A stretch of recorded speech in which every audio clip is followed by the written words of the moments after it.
discussed and shared the CSAM material. 47-year-old Sean Young of Maryland was also sentenced in this case to 40 years in prison, while Parker has been sentenced to 24 years. A grand jury in Jefferson County has issued an indictment of a Trussville man for a burglary that turned fatal in Leeds in December of 2024. Charles Bryant is charged with capital murder in the shooting death of Luis Enrique Herrera Valenciana. Bryant is charged with killing Herrera Valenciano during a home invasion and burglary. A woman was also found injured by gunfire in this incident. I'm Andrea Tice. For more news affecting Alabamians, go to 1819news.com. And while you're there, subscribe to the daily newsletter. You can't control interest rates, you can't control housing inventory, and you definitely can't control what the national news decides to panic about this week. But here's what you can control. You control your timing.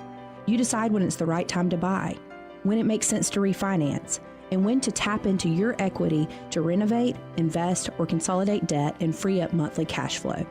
Real estate decisions aren't one size fits all, and they shouldn't be driven by headlines or social media noise. They should be based on your goals, your finances, and your life. The smartest moves happen when you focus on what you can control and work with someone who helps you see the full picture. Give us a call at Alabama Home Mortgage today at 334-567-4223 or visit us online at myalabamahomemortgage.com.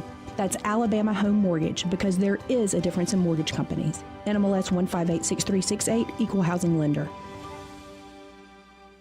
Lewis at the Capital Oyster Bar, and I just want to tell you, if you're in business or got an event coming up and want to do some advertising, wisely spent dollars are spent down here at Blue Water Broadcasting. All the guys are nice, easy to work with, and I see results, I guarantee you. Did you know that radio is the #1 reach platform in all of media? It's true. Call us to find out how to put radio's #1 reach to work for your business. Blue Water Broadcasting. Local folks helping local business. The views and opinions of the following program are solely those of the host and other contributors. These do not necessarily represent those of Liberty Acquisitions 825, Blue Water Broadcasting, its management, staff, or any advertisers.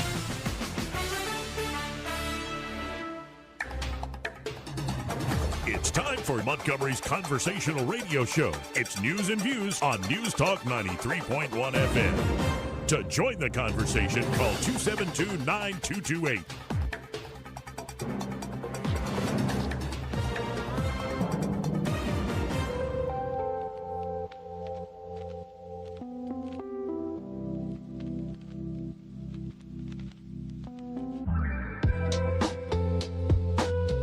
This is a Trump country.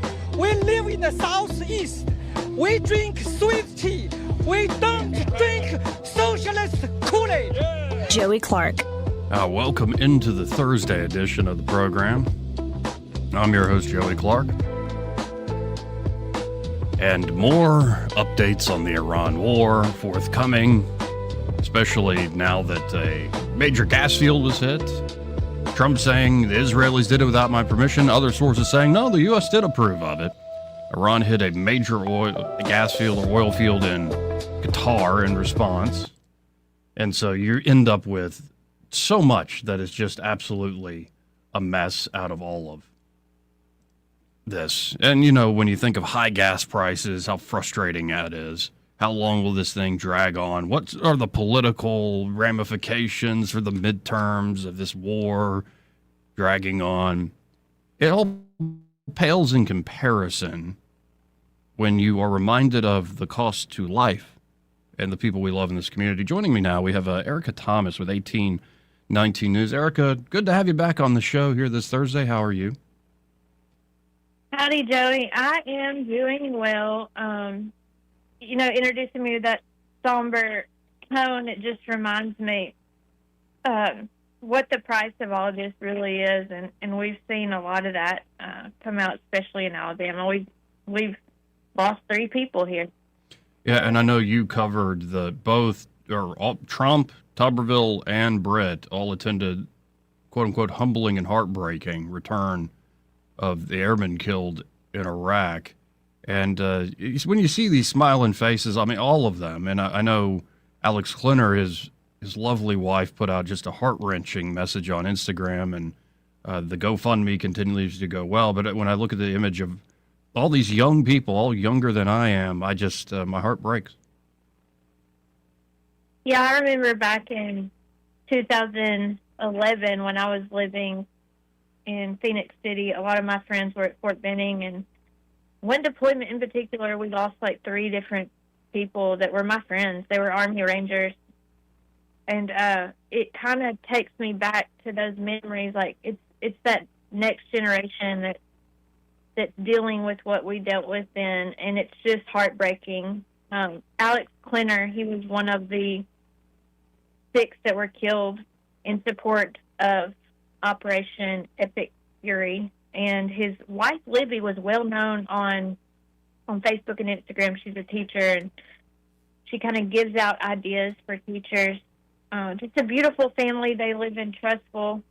2 twin boys, very young, and another son. So he left behind 3 children. But this loss is just unimaginable when you take out the politics and the war and what's happening, and you look at the impact. It's just an unimaginable pain. But I'm sure that to see, the President of the United States and our leaders, Britton Tuberville, standing with Libby Klinner yesterday, I'm sure that helped her to realize, something, just a little bit of a relief. Not to mention the fact, which I'm sure this is making no difference to her right now, but for her children that are going to grow up not knowing their father, almost $2 million has been raised online for this family. Wow. So hopefully that will help those children one day. Right now it's not going to help. All they want is their dad. All she wants is her husband, but it's just so tragic to see what's going on. And as you know, Governor Kay Ivey has ordered flags at half-staff for whenever Klinner's funeral will be, so we're waiting to see when that will be.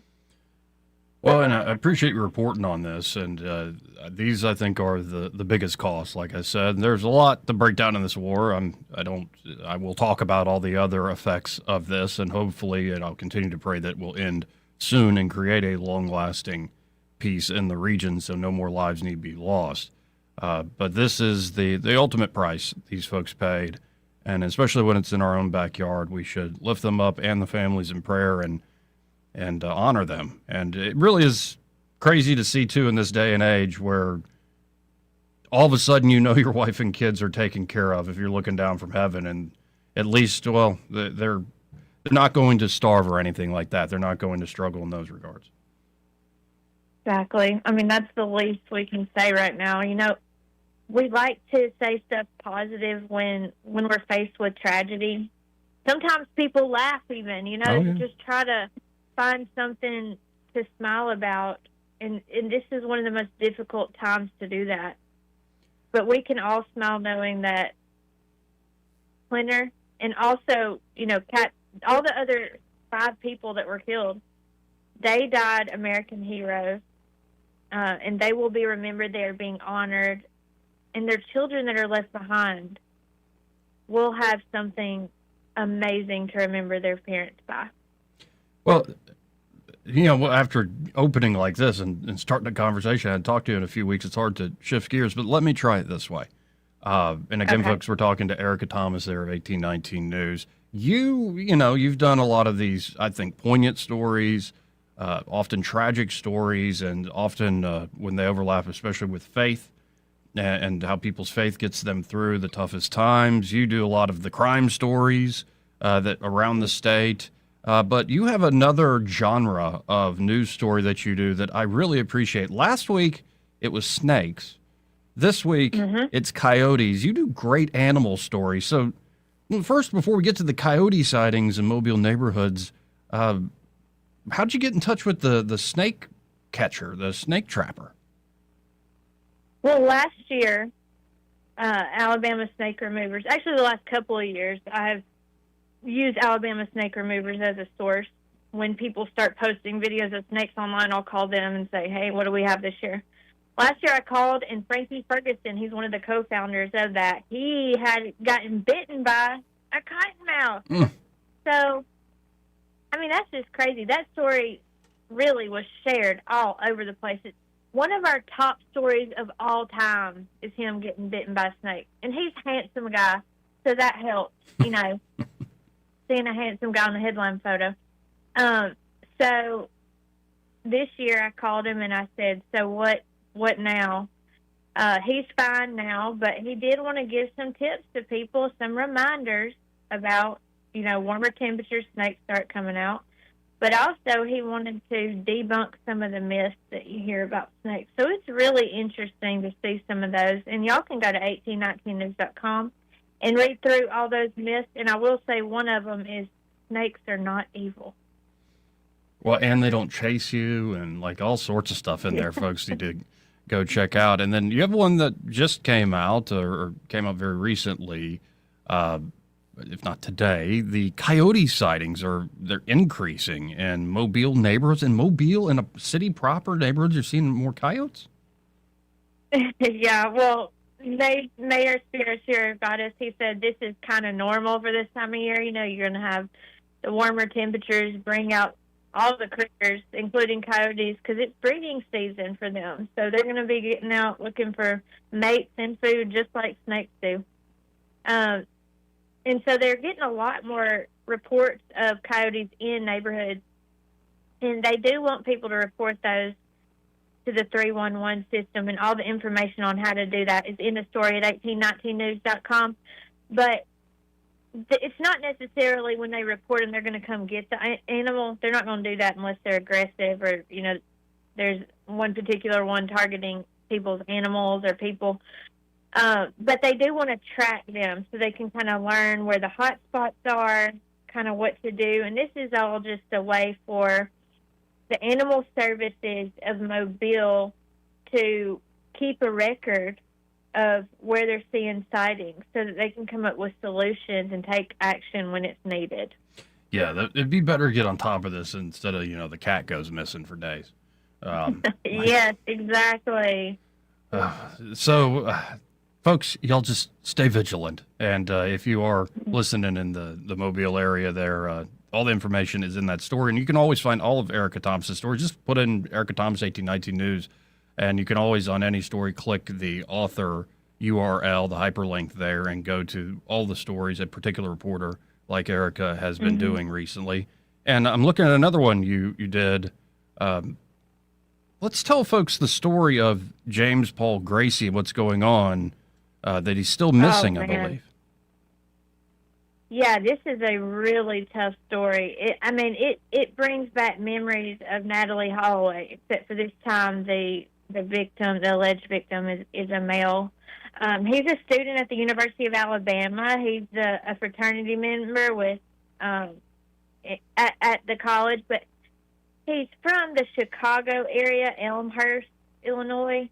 His name's James Paul Gracie, 20 years old. They call him Jimmy. But he went down to Barcelona with a friend. They rented an Airbnb, and they were out at Olympic Park, which is one of the popular destinations. I mean, anytime you go there, you're going to see a lot of people, a lot of tourists there. It really attracts tourists. There's a bunch of bars down there. So he was at one of these bars, almost world-famous bar, they say. It's called Shoko. So him and his friend were there. His friend left to go back to the Airbnb. Well, Jimmy, he didn't want to leave yet, so he stayed behind. And the last time that he was reported being seen was 3 a.m. in the morning, and he has not been seen since. It gets interesting. They said he never showed back up to that Airbnb, and they believe they have surveillance video showing him leaving with someone else. It's unclear if it was one other person or multiple people, but investigators there are taking this case very seriously. They do suspect foul play, so they're definitely looking into this surveillance video to see who is this person that they left with. And some reports have actually called that footage suspicious or disturbing. Right now they've got a search going on, not only by land but by sea, and the family in Illinois is working with the Spanish police to give them as much information as possible. Even Senator Katie Britt's office has responded to the situation here. This is a nationwide story at this point. And the University of Alabama, they released a statement saying they are also speaking with the family of Gracie. So we're just praying that he is found alive. Dear God, please just let this be a situation where he wandered off and he had maybe a little too much to drink and got lost.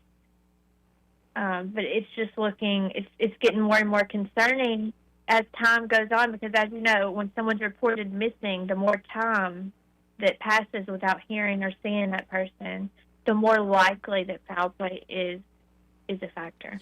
Yeah, well, it's awful. Again, another young person, and it's just, we'll continue to pray for his protection and safety. Hopefully it was just a crazy night, and he's got a story to tell when this all is discovered, but we shall see. That would be quite the, yep.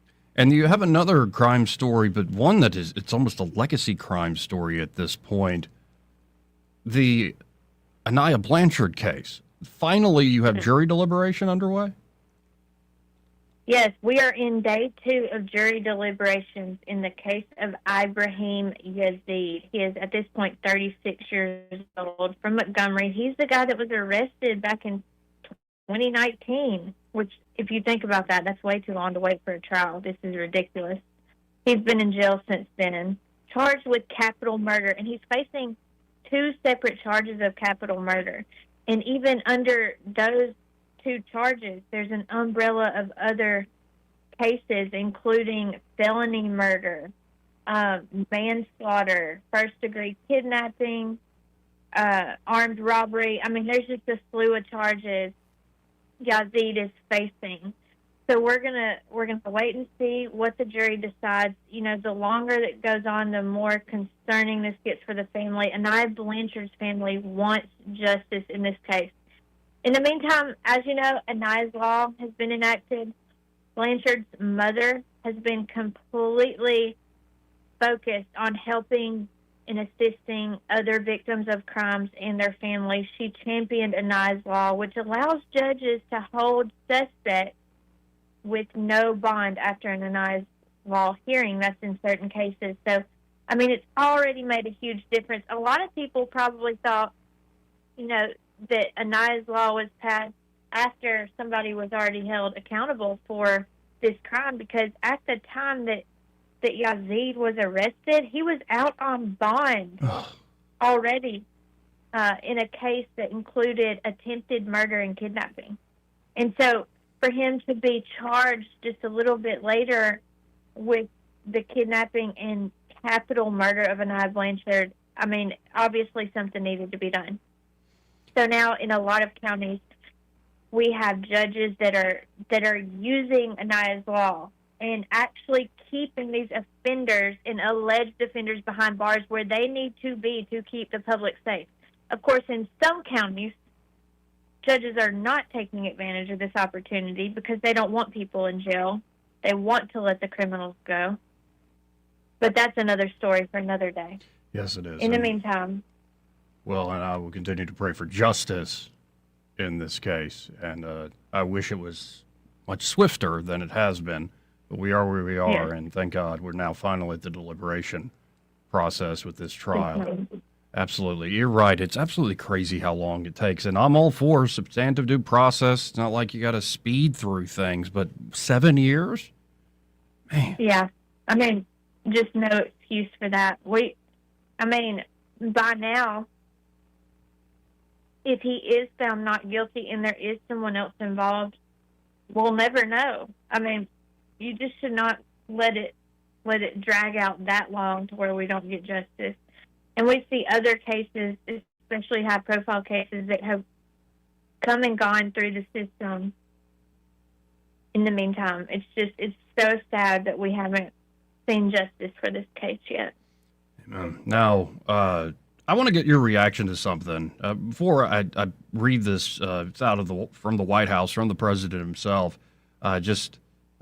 I think it'd be fun to do this together, just to get your sense of. I don't expect a president to do this sort of thing, and we'll get to that in a second. But first, if folks want to check out what you're writing about, what you're doing, of course, then go to 1819news.com, or maybe they have a lead on a particular story. How could they get in touch with you? You can email me directly. It's erica.thomas@1819news.com, or you can email the whole team, news@1819news.com. And if you just go to 1819news.com, you can subscribe to our newsletter and get our top stories every day. We would love to have you support us. We have small little, $5 a month subscriptions to help keep us going, because we are a nonprofit, so we don't depend on special interests or large corporations to keep us going. We are strictly nonprofit donations and subscriptions. So please go support us. Now, the one thing I want to send your way here is the presidential message, and this White House, in particular this term, has been putting out presidential messages you wouldn't have seen that often. Maybe some would have suspected JFK because he was a papist or something like that. But it's Donald John Trump's administration. Of course, last year he put out a presidential message on the Feast of St. Michael the Archangel, and as well as the Feast of the Immaculate Conception. He, of course, earlier this week put out a message on St. Patrick's Day, which, by the way, I also played the Crichton leprechaun story. That is, you have to do that. It's a tradition now here in Alabama. Exactly. Yes, I definitely had that story. But we also leaned into the saint part of St. Patrick, because I felt robbed of, like, St. Patrick's breastplate, the Lorica of St. Patrick's, a beautiful prayer for protection, and I had just never heard of it, even after 12 years of Catholic school. And, we always think about the green beer and the drinking and stuff, but the point is, I'm like, okay, well, St. Patrick's Day, that's a pretty universal thing. Well, today, this was just put out from the president direct. I'll just read it. Today, I send my best wishes to Catholics and other Christians celebrating the feast of St. Joseph, the earthly father of Jesus Christ and one of the most revered figures in the Bible. St. Joseph was a model father, husband, and worker, as well as a living embodiment of Christian virtue. He spent his life working tirelessly without accolades or recognition to protect his family and raise the Son of God. Though through every trial and tribulation, St. Joseph led his family with dignity, strength, and moral courage. In the face of uncertainty and danger, time and again, he valiantly surrendered to God's will with faith, fortitude, humility, and obedience, playing a central role in the life of Jesus Christ and the history of salvation. St. Joseph also holds a distinct place in American culture, especially for the Italian-American community. Every March 19th, Catholics in New Orleans, Louisiana, and throughout the nation, including here in Montgomery, construct beautiful altars in his honor. From the factories of St. Louis, Missouri, and the deserts of Santa Fe, New Mexico, to churches, chapels, and homes all across our country, Catholics have credited him with extraordinary miracles. He's recognized as the head of the Holy Family, the patron saint of workers, and the terror of demons. And he remains revered by countless citizens for his tremendous example of what it means to be a man, father, and husband. In recent years, our nation has witnessed the rise of an extremist cultural movement that has sought to weaken the values championed by St. Joseph. But my administration, again, folks, I'm reading, this is a presidential message on whitehouse.gov, but my administration is offering a much brighter vision for our rising generation. Instead of indoctrinating our young men with radicalism and hate, we must encourage them to embrace faith, get married, start a family, and raise the next generation of proud, freedom-loving, God-fearing American citizens. Guided by his example, we will never stop fighting for St. Joseph's legacy in our homes, churches, culture, and public square. On his feast day, we honor St. Joseph's incredible life, we pay tribute to his countless silent sacrifices, and we vow to forge a radiant American future marked by the timeless values of faith in God, love of family, and devotion to human freedom. And, of course, Donald Trump is not a Roman Catholic, but I almost think of how magnanimous he is in so many of these messages that he can reach out across. He's done this for other faith traditions, but I just find this like, okay, I didn't expect this out of a White House, let alone Donald Trump, if you told me he'd be elected president in 2016. But I don't know. What's your reaction to this sort of thing? Well, my reaction is I've kind of witnessed this full circle for President Trump. At the beginning of last year, or maybe it was 2 years ago, it was before the assassination attempt. He really didn't talk about faith very much. But after that first assassination attempt, I remember I was in Atlanta, Georgia. He was there. We were for the National Faith Advisory Board's inaugural meeting. And he was there, and he was asked on stage, do you believe your life was saved because of God? Because God wants you to be president again. And he said, his son had kind of mentioned that, but he wasn't really that sure. Not long after he was elected, I was also in West Palm Beach with him that night on election night. And one of the first things he said after winning that election, he came to the podium and he said, God spared my life because he wanted me to be president, and that's why I'm here tonight. And so he's kind of more and more moved towards that faith and really being outspoken about it. And I think it's interesting to see that happening. Now, as far as the Catholic tone that you've seen, he's very pro-life. At times, he's talked about pro-life things. He's not, I think he's a little bit more liberal on that issue as far as policy, but he believes in the sanctity of life, and he wants to protect the unborn and the young people. A lot of his faith and his prayers have kind of aligned with that, with a lot of Catholic doctrine. So when you read stuff that he's saying, you're like, he was raised a Christian. He went to Sunday school way back in the day. I think he was just Protestant, but looking at some of the things he's saying, you almost wonder, is he considering the Catholic faith? And it would be interesting. Yeah. I would not be surprised. I think he's really been exploring, different Christian faiths, and hopefully he can see and appreciate what Catholicism has to offer. Well, and his two top people to be his successor would be Marco Rubio and J.D. Vance, who are both, I believe, Catholic, and made that beautifully stated. Especially, I always think now of Rubio. I'll never forget it, watching the Charlie Kirk Memorial and the speech Marco Rubio gave, especially the last 90 seconds, the last 2 minutes of the speech. He did a sprint in a beautiful way without missing a beat about salvation history.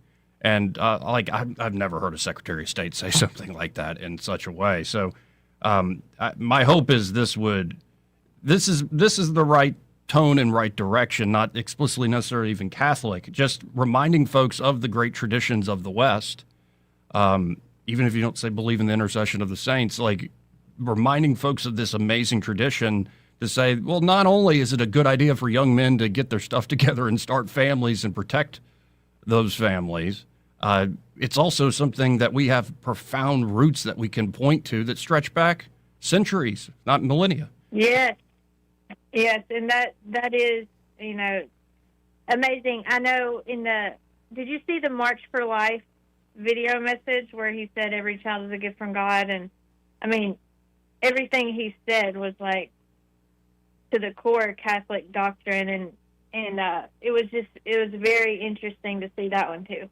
Oh yeah, though, there's always going to be disagreements. So on the IVF thing, I know he teamed up with Senator Brett, and there are a lot of folks saying, well, I don't know about the IVF technology. It's not just Catholics. I know there are a lot of very conservative Protestants who have concerns over that as well. And in fact, it was Alabama. It's not exactly a majority Catholic state that first did that state Supreme Court ruling on IVF, and that awful story where embryos were destroyed.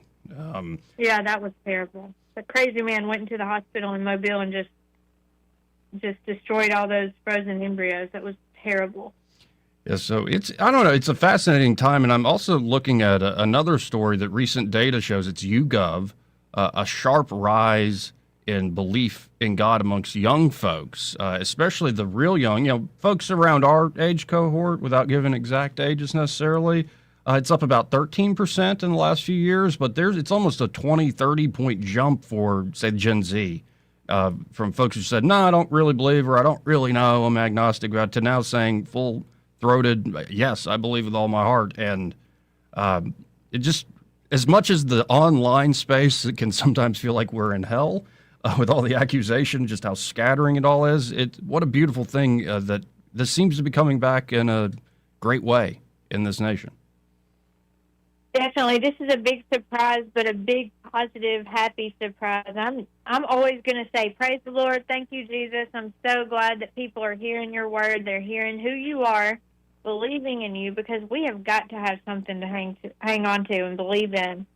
And, I mean, anytime you see the younger generation getting more into it, I love this generation. I mean, I think that they are just a lot more respectful than maybe our generation, respectful, and they listen so much. They're not trying to be little rebels without a cause, but instead, just be true to themselves and be authentic, despite the fact that they're raised online. I mean, this generation is absolutely influenced by everything they see online. That is almost their only life, and it's going to be hard for them to have real-life interaction. So to see them leaning on God and appreciating spiritual engagement, I think that is such a blessing. And I hope that they go on social media and they share, what they're learning, and it becomes the cool thing to be a Jesus freak. Remember that song, Jesus Freak? Yeah. Well, and I don't know. Also, it's not that long ago. That I was talking with Alan Mendenhall the other day that Charlton Heston's The 10 Commandments, and it wasn't Hollywood trying to make an action movie about Exodus. It was a true believing presentation with the tech they had at the time of Exodus. And it was an amazing movie that everybody saw and everybody knew. And you watch It's a Wonderful Life from the 40s. Like, what happened to us? Like, there's something that I think we're heading in the right direction. For the exact numbers, among 18 to 24-year-olds, belief reportedly increased from 16% in 2021 to 45% by early 2025. And that same time range from 25 to 49-year-olds, belief rose from 21% to 33%. And it's a broad cultural shift. And, I guess the younger folks need to keep witnessing to the boomer generation. We love you guys. You all raised us. Join us. Yeah. Make Jesus cool again.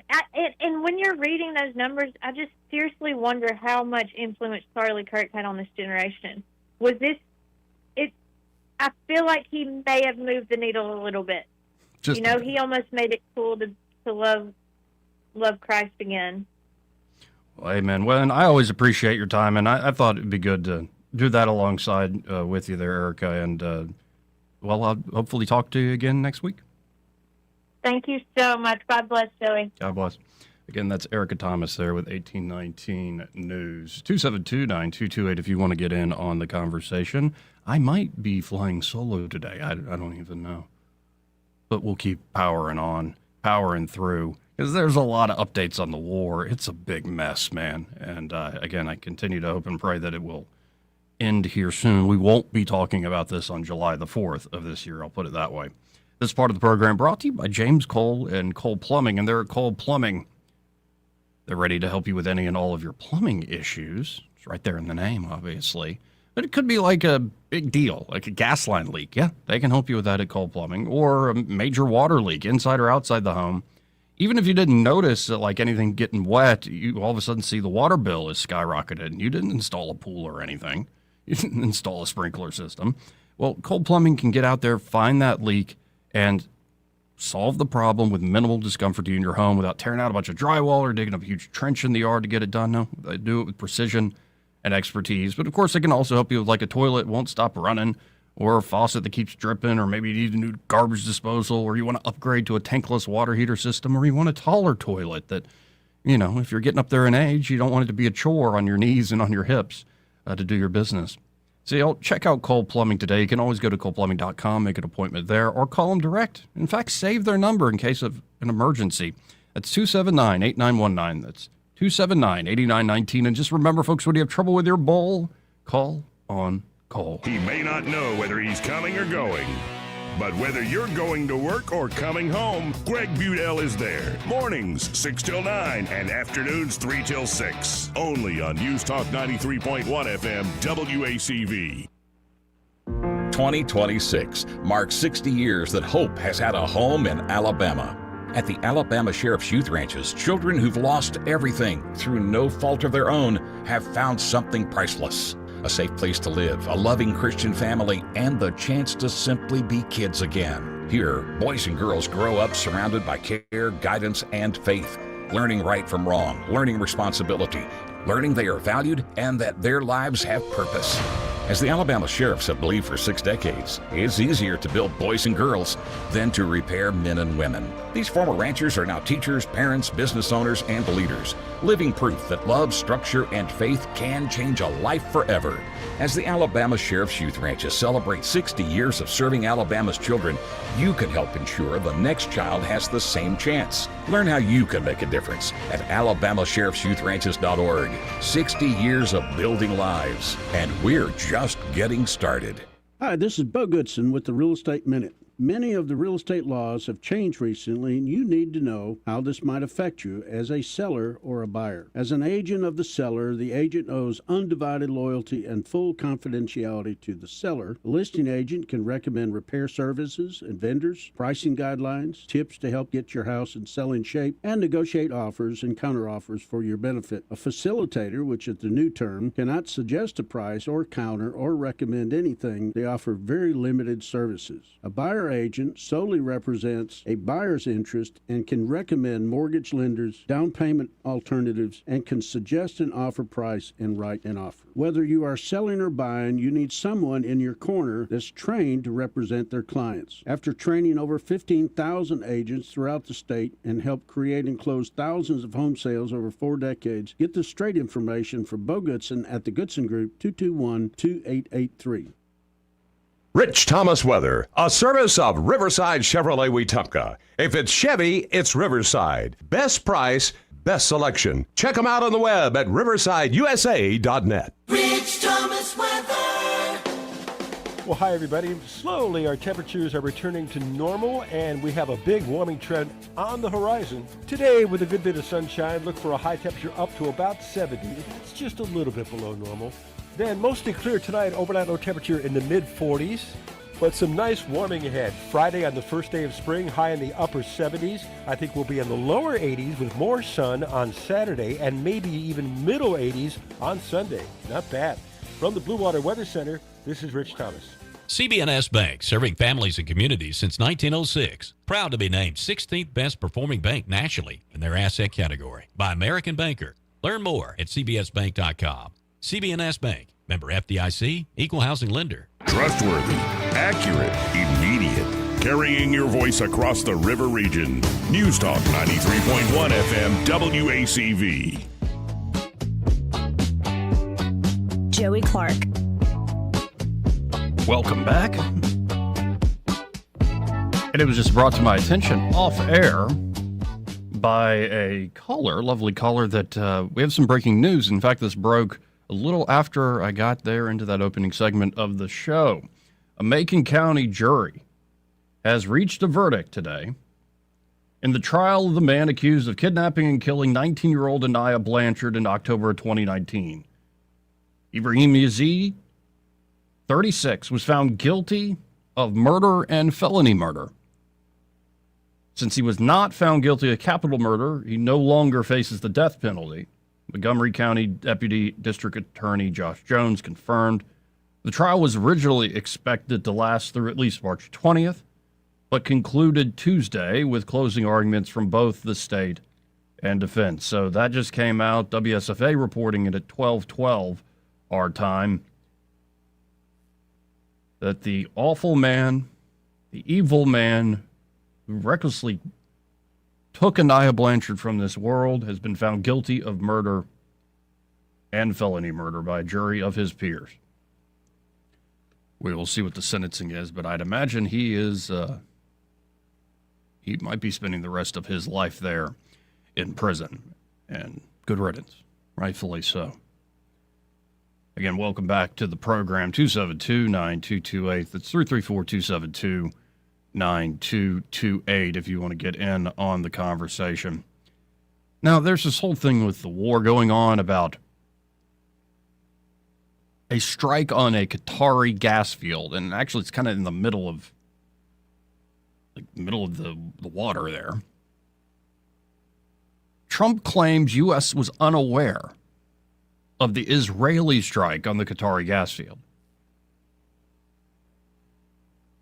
And by the way, in response to this being hit, Iran wipes out 17% of Qatar's LNG, liquid natural gas capacity, for 5 years, a loss of $20 billion in revenue. So here's what Trump had to say about the Israeli strike.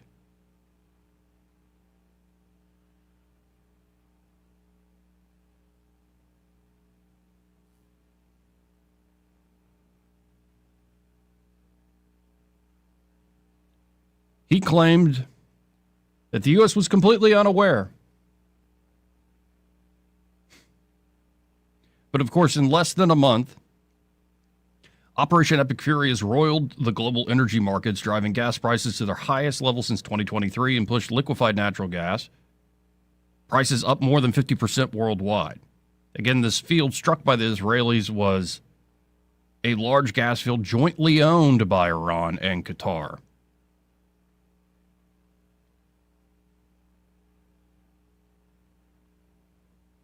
Trump confirmed the strikes were carried out by Israel in a Truth Social post. The president claimed the nation violently lashed out, claimed Israel violently lashed out in anger, striking the South Pars gas field in southern Iran. That field is the largest natural gas field in the world, covering nearly 10,000 square miles and alone producing 9% of the world's natural gas in that one field alone. Pretty incredible.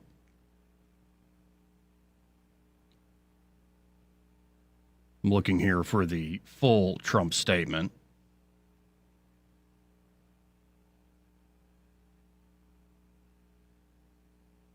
Well, it's not coming up for me. That's very annoying. Here in part, Trump says the U.S. knew nothing about this particular attack and that Qatar was in no way, shape, or form involved with it. The president added, no more attacks will be made by Israel. Getting a little tired of our friend doing this. So-called friend. Going on to threaten to massively blow up the entirety. Trump said he will blow up the entirety of the South Pars gas field if Iran were to attack Qatar in the future. Again, Trump claimed to be unaware of the attack that the Israelis conducted, saying they violently lashed out. You now have media, Axios Global Affairs correspondent Barak Ravid claimed the attack was in fact approved by the United States, citing senior U.S. and Israeli officials. Well, who approved it? Was it the president? Doesn't sound like it was the president of the United States, the commander-in-chief.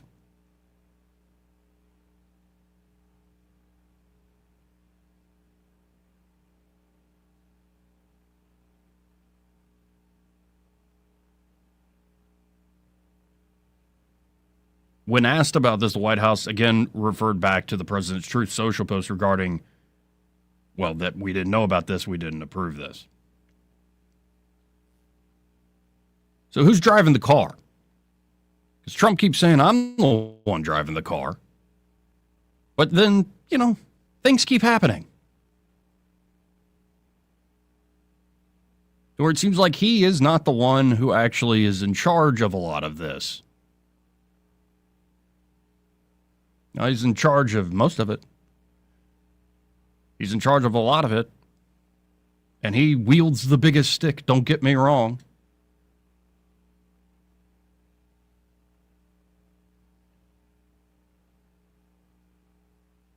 But this is not what the administration, in particular Trump himself, was saying he was looking to do.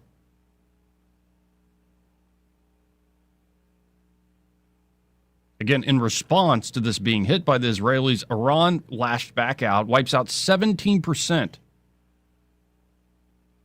of Qatar's liquefied natural gas export capacity. Estimated $20 billion annual loss.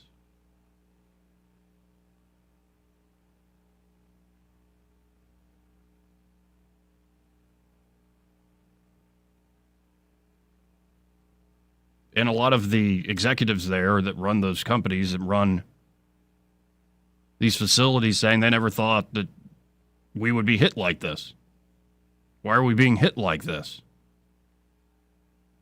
And apparently the fallout extends well beyond liquefied natural gas. Qatar's exports of condensate, I don't know what that is, I apologize, will drop around 24%, while liquefied petroleum gas will fall 13%. Helium output will fall 14%, as well as a few other products. It's not just the LNG, though. That is the biggest hit. Seriously, who's driving the car?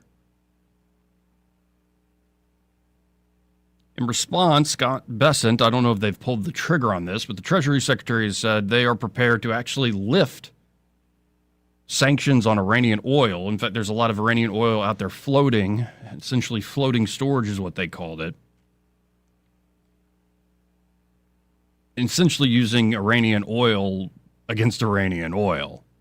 Using their own oil against them if they continue to try to hurt others in that regard. But Bessent also said the U.S. government will not intervene in oil's future markets, even as the administration moves to offset supply disruptions tied to the Iran conflict, arguing that Washington's response will focus on boosting physical crude availability instead. In an interview with Maria Bartiromo, Bessent said the administration has prepared a coordinated supply response designed to cushion the impact of any temporary disruption around the Strait of Hormuz. He said the U.S. had already moved to unsanction Russian oil cargoes already on the water, estimated at about 130 million barrels, and could do the same with roughly 140 million barrels of Iranian oil in floating storage. In essence, by the time we unsanctioned the floating Iranian oil, we would have intervened and we would have created about 260 million excess barrels of energy, Bessent said, calling that a physical intervention rather than a financial one. Bessent said the volume could help cover what he describes as a temporary deficit of 10 million to 14 million barrels per day if shipping through the strait is interrupted, providing roughly weeks of market stabilization. He also pointed to a 400 million barrel coordinated strategic petroleum reserve release approved last week and said the U.S. could again act unilaterally if needed. It's the largest coordinated SPR release in history, 400 million barrels was approved last week. He said the U.S. could unilaterally do another SPR release to keep the price down. Bessent framed the strategy as part of a broader effort to balance pressure on Iran with energy market stability.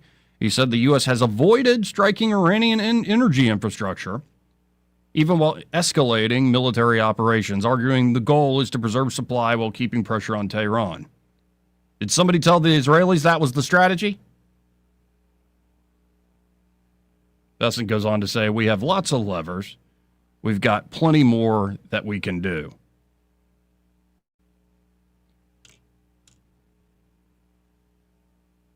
Clock is ticking, guys. Bessent said this is not a surprise. This was our break glass strategy. Every department in the U.S. government had a break glass strategy in this regard to that. I guess nice little euphemism for war, massive war. But I'm shaking my head, and you can sense the frustration in my voice of who's driving the car here. Keep asking that. Anyway, let's hit a quick break. First, this is part of the program brought to you by Josh and Leslie Ryder there at Dillon Rings. And at Dillon Rings, of course, they can help you across the board with any and all of your jewelry needs. But in particular, gentlemen, ladies, are you tired of paying for watch batteries? Well, Dillon Rings offers their clients a lifetime battery card. They have a client who has used his card to get free batteries in his watch for the last 15 years. Prices vary depending on the style of the back of your watch, $75 to $87. One card per watch, and card must be presented with watch for the battery change, but you get a lifetime battery card. And that is a much cheaper way to make sure that watch you love, that you have fallen in love with, that you plan on wearing forever, well, then you can get it back ticking again. And, of course, we can tell you more about Dillon Rings a little later. The custom design work, again, I'm working with Josh, and, I mean, the guy's a true artist. I've been saying that for a while now, but just seeing it firsthand, really, really a pro when it comes to doing custom-made jewelry. And maybe I think I'm the picky one, but he is the true artist there, and looking forward to sharing what we, mostly him, create together. And, of course, they can do repairs, great selection, great inventory there of jewelry products of all different price ranges. They'll just stop by 119 Brown Springs Road here in Montgomery. Be sure to tell Josh and Leslie that Joey, that fellow on the radio, sent you. We'll be right back. Want to carry News Talk in your pocket? Download the News Talk 93.1 app from the App Store. Available on iPhone and Android. Never miss a moment. Download now.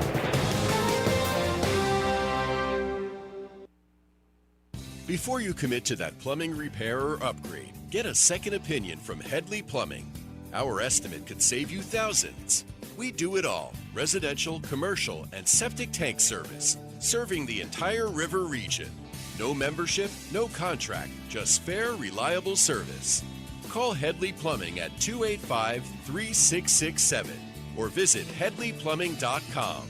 In our business, a flush beats a full house. Headley Metal Buildings has been your source for quality metal buildings in the river region since 2007.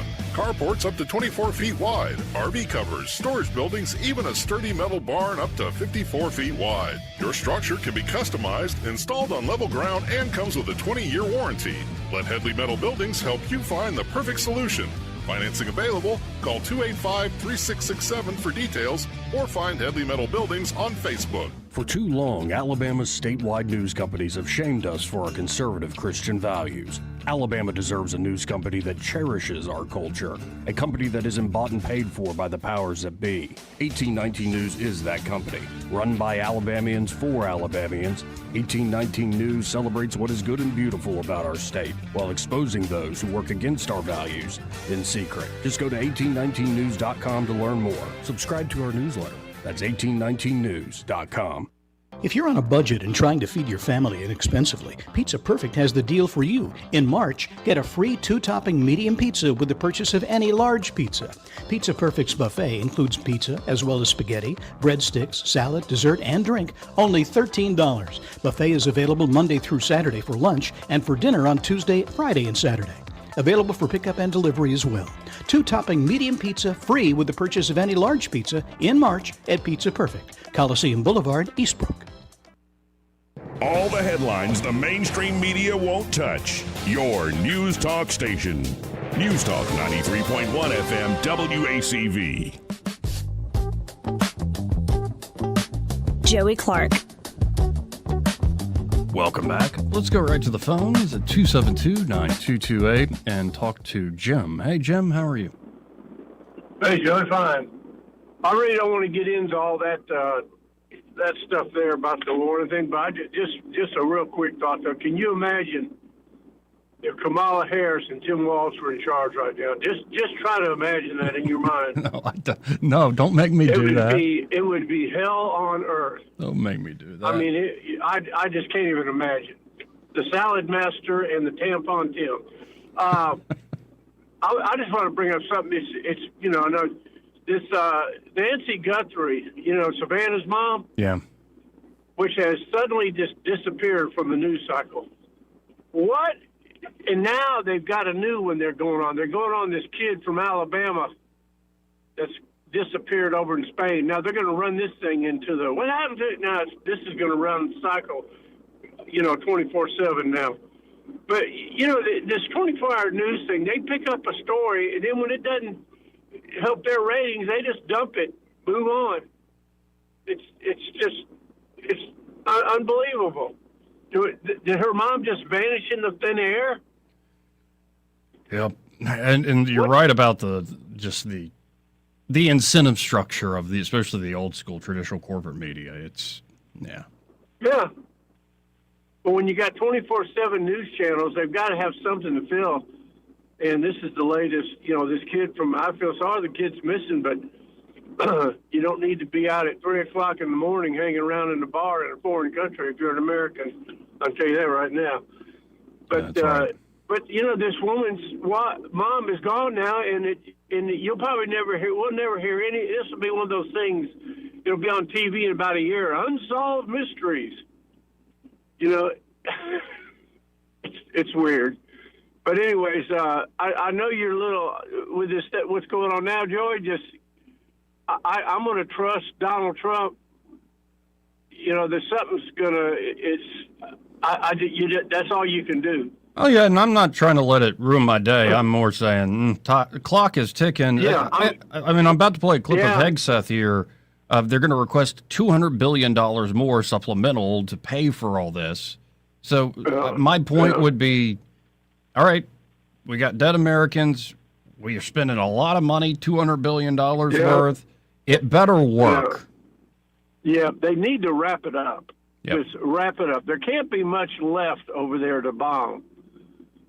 And, I just wish that the citizens would really do something. And I guess there's still, this is what happens when you have a government that takes away your guns.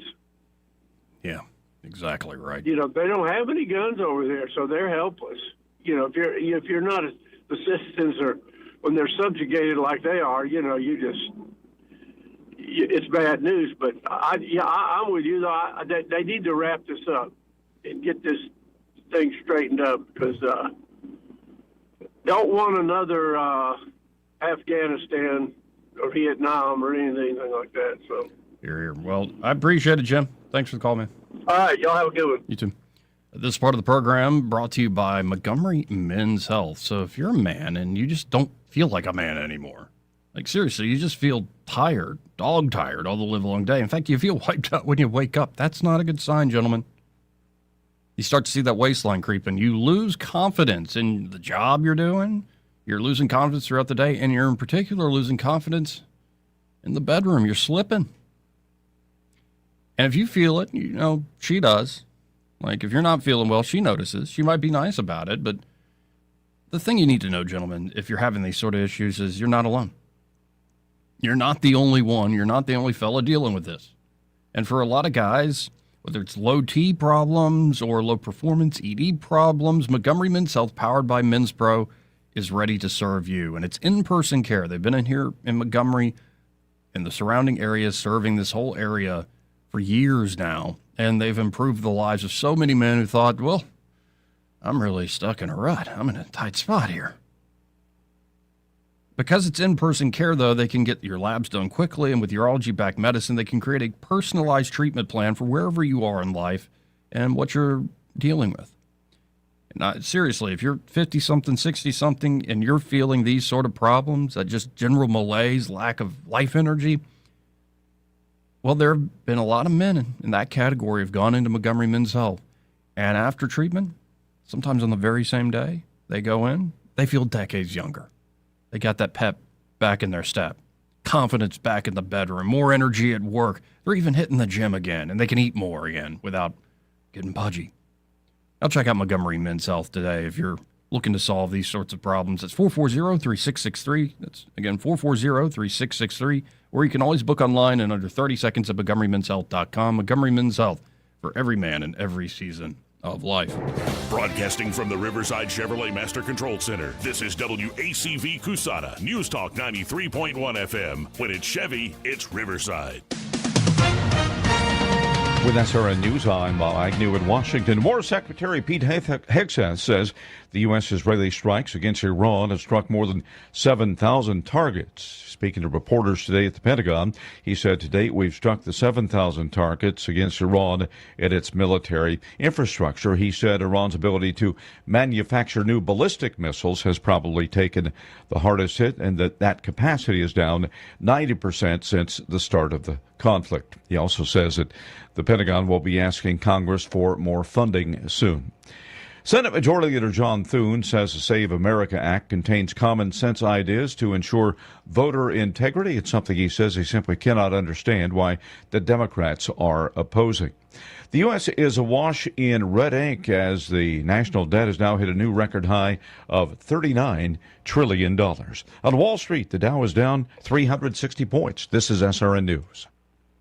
Have you noticed losing weight is harder than it used to be? You're eating better and exercising, but the scale barely moves? The real problem isn't willpower, it's metabolic dysfunction. And standard dieting just makes it worse. PhD Weight Loss has helped thousands fix the root cause of stubborn weight. Take their free metabolic assessment at fixmyweightloss.com. Fixmyweightloss.com. It's quick, personalized, and shows why your body is resisting weight loss so you know exactly what to fix. Visit fixmyweightloss.com. That's fixmyweightloss.com. Americans have a big healthcare problem. Over 100 million citizens carry medical debt while paying for overpriced and complicated health insurance. As Christians, we don't have to pay for a broken system. Christian Healthcare Ministries is an alternative to health insurance at half the cost. Plus, you can enroll at any time. Stand up to health insurance with a biblical solution. Join CHM today by visiting chministries.org/wellness. That's chministries.org/wellness. Rich Thomas Weather is brought to you by Clark Heating, Air and Plumbing. It's time to schedule your spring tune-up with Clark Heating, Air and Plumbing. Don't wait. Schedule today. Give them a call at 334-277-2125. Alabama certification number 88007. Rich Thomas Weather.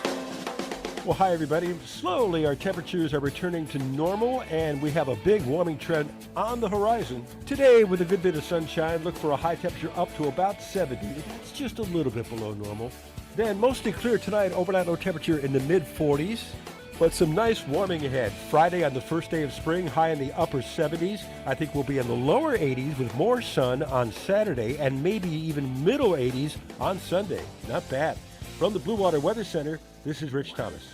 Budget Floors and More has the best prices. Carpet as low as 69 cents per square foot. LVP starting at $1.29 a square foot. Sheet vinyl as low as 65 cents per square foot. And the lowest prices on flooring installation supplies. Budget Floors and More across from Delray Publix.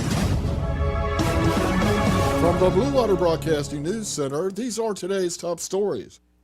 Jury deliberations continue today in the capital murder trial of Ibrahim Yazid, the Montgomery man charged with kidnapping and killing 19-year-old Anaya Blanchard. Yazid was out on bail for other violent crimes at the time of Blanchard's death, which led to the passing of Anaya's law. Yazid faces the death penalty if convicted. A temporary ban on solar power facilities and solar farms could be in Alabama's near future. Both the House and Senate have bills in committee that would put a one-year pause on the construction and operation of new solar power facilities in the state. Montgomery's Riverwalk Stadium will now be known as Davos Park. On Deck Partners and the Montgomery Biscuits announced a strategic partnership with Davos on Wednesday. Davos is an equipment and supply company for many industries, including retail, restaurants, and manufacturing. Opening day for the Montgomery Biscuits at Davos Park is April 7th. From the Blue Water Broadcasting News Center, I'm Sky Mosley. This hour of news and views is brought to you by our good friends at Alabama Home Mortgage. Alabama Home Mortgage, 567-4223. Visit them on the web at myalabamahomemortgage.com. NMLS number 1586368, an equal housing lender. The employees of Adams Drugs would like to thank you for trusting us with your health care in 2025. We look forward to serving you and your family in 2026. You will continue to enjoy the same services such as immunizations, compounding, medication therapy management, delivery service, and wellness clinics, to name a few. Looking for that perfect gift for a loved one? Visit our Emily B. gift shop and find everything from Tyler candles to scout bags. Gift wrapping is available. If you have not visited Adams Drugs and experienced the award-winning customer service, we ask you to consider us for your prescription care in 2026. We have 12 convenient locations to serve you in the River Region. 8 in Montgomery, 1 in Wetumpka, Prattville, Millbrook, and Pine Level, Marbury. Please find us at adamsdrugs.net for the location that is nearest to you. Adams Drugs is your local, independently owned Health Mart pharmacy. Health Mart, taking the time to listen and care. The views and opinions of the following program are solely those of the host and other contributors. These do not necessarily represent those of Liberty Acquisitions 825, Blue Water Broadcasting, its management, staff, or any advertisers.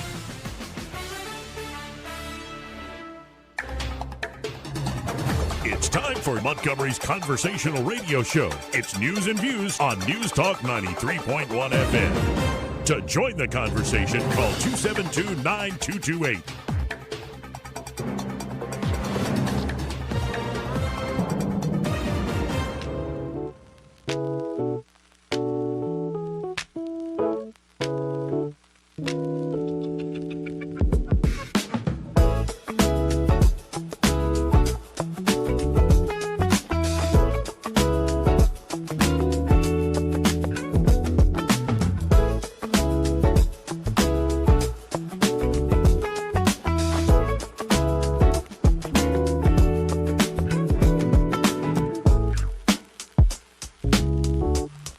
Joey Clark.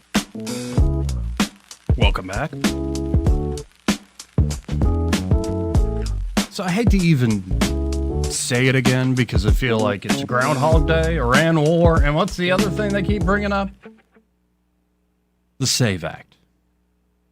But perhaps there's a solution here. And it comes from Senator John Kennedy of Louisiana. So perhaps, maybe, we shouldn't get our hopes up. We expect too much of these politicians. We expect way too much from these yahoos. But maybe, just maybe, the SAVE Act gets across the finish line. Now I want to let the senator from Louisiana lay this out. Let's listen into his strategy of getting this Slam dunks. You don't know till you try. And we haven't tried.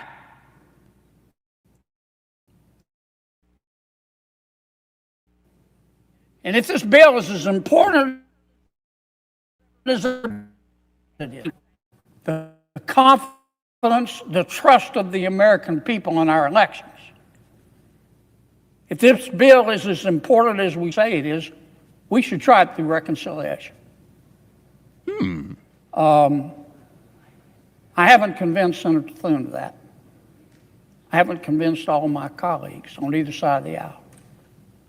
But I plan on continuing to chase them like they stole Thanksgiving and Christmas put together. Thank you, Mr. President. I appreciate you listening to my explanation of what the SAVE Act. Did I mention I support the SAVE Act? Did I mention I'm a co-sponsor of the SAVE Act? I just wanted to clear that up, Mr. President. And the real reason that we're here today. So through reconciliation, now he hadn't convinced them, but he's going to continue to chase them down like they stole Thanksgiving and Christmas.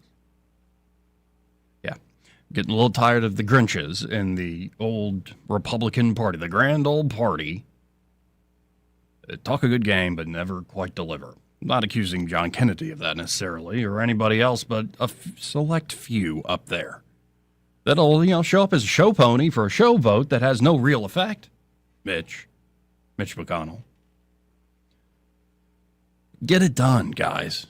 Or just shut up about it. Let's go to Miss Love. Hey, Miss Love, how are you? Well, I'm vision impaired right now. I'm sorry to hear that. I got pepper spray. You got in pepper the library sprayed? here in Montgomery. You got Yes. pepper sprayed at the library here in Montgomery. Who pepper sprayed you and why? They came in and they sprayed me and sprayed the other lady. And before the police could get there, they had gone. And I'm visually impaired, so. So I this found out wasn't that they this did. wasn't a guard. This was a random person. Do you know who it was?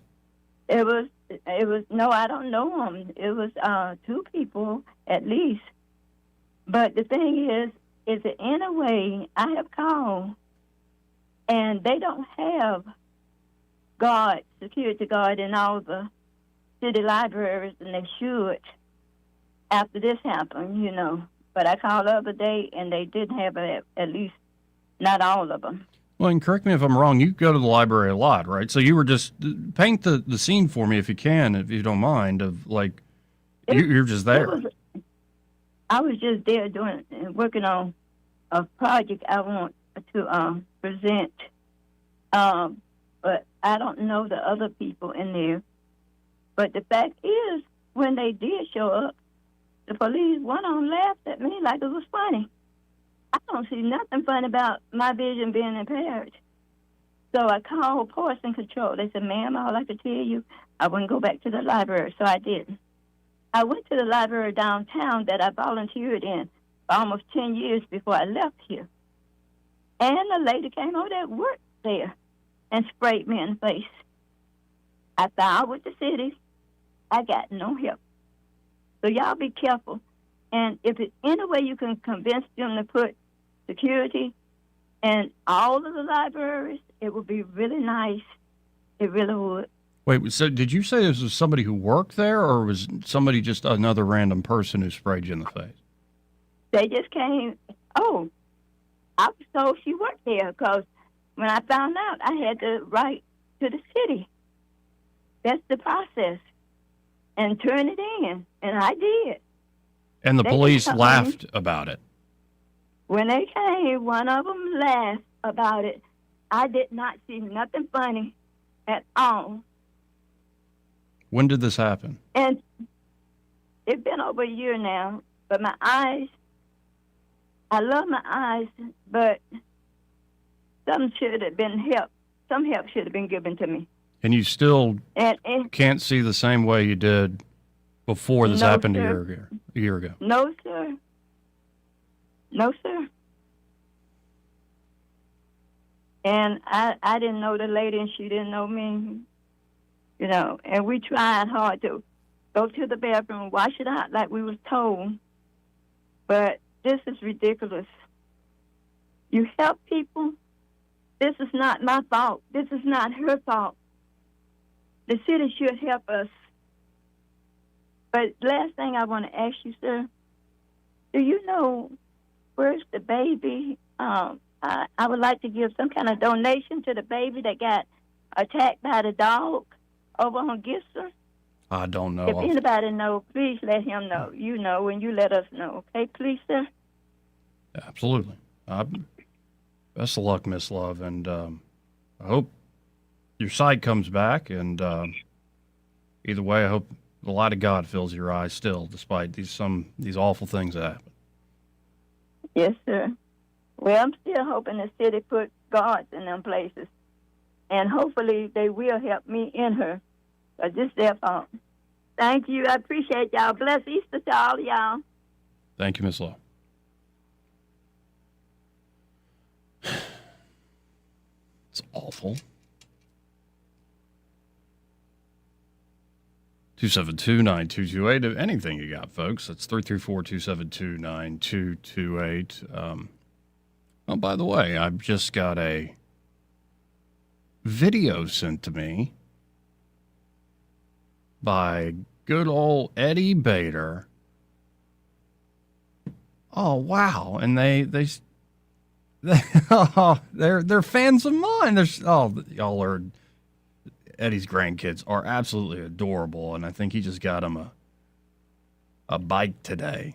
Well, love you, Eddie. Love those two. Give them a big old hug for me. Those are, in fact, I think our cutest fans we got out there. That's why he's not here today. He's being a very good grandpa today. Well, that warms my heart. And, yeah, I don't know what's happening there with Miss Love. A lot of things falling through the cracks with this city of ours. 272-9228. It's 334-272-9228. Oh, and it looks like actually the TCU-Ohio State game is tied up. With only 2:08 left in the game. You know, this is one of those, like, how do you even pick 9 versus an 8 seed? Like, these are usually the ones that end up busting brackets. And, you know, I was talking to Sky about it. Well, you go with the team that had the momentum going, how they finish out the season. The momentum going into the tournament. And apparently that was Ohio State. But it looks like an and one. TCU takes the lead with 1:45 left, and they get a free throw as well. March Madness upon us, folks. I didn't fill out a bracket, I admit it. But, you know, as much as I don't watch sports all the time these days, I still have these great memories of playing basketball, baseball, football, and you never lose love of the game, especially when it's a good game, when it's coming down to the wire.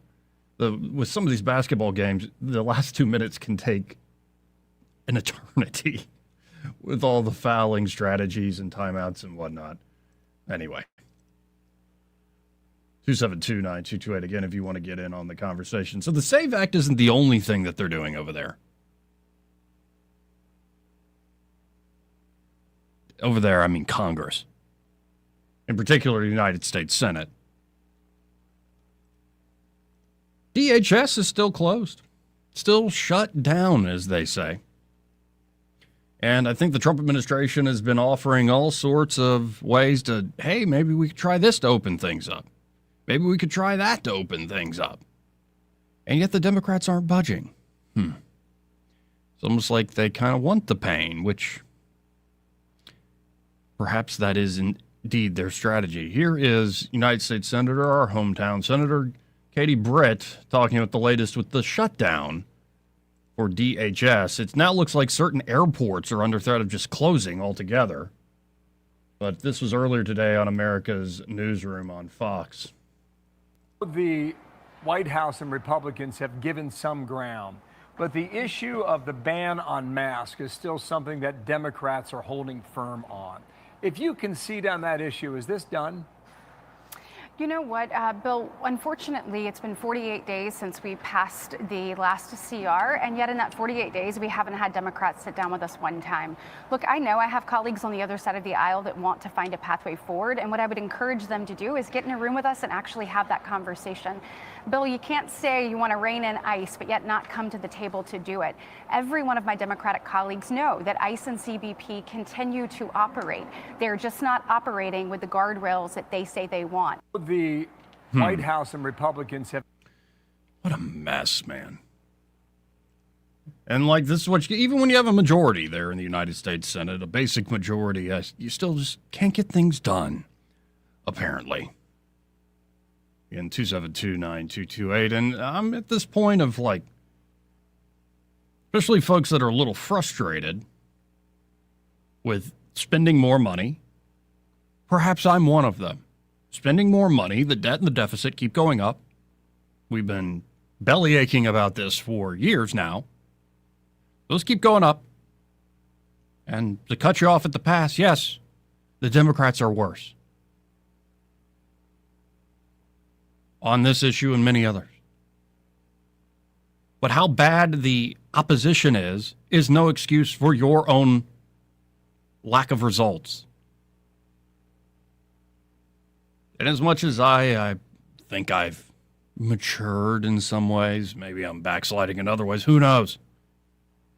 But as much as I've changed over the years, I still find there is a strong nugget of wisdom in an old thing said by a lot of libertarians I know, that I've repeated for years, that a moderate in Washington, D.C. is somebody that wants a big welfare and warfare state. And the moderates, for better or for worse, they're getting a little old,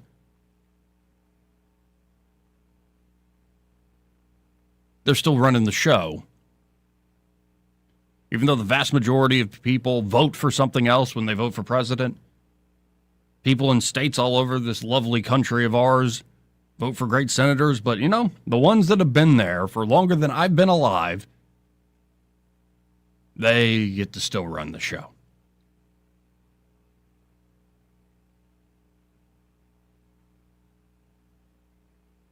It's very frustrating, and perhaps we shouldn't be putting our hopes in them.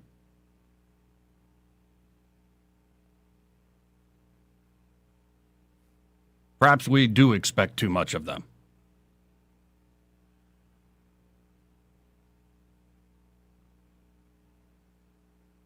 And perhaps that's what's wrong with this country, is we think a political solution will solve our problems,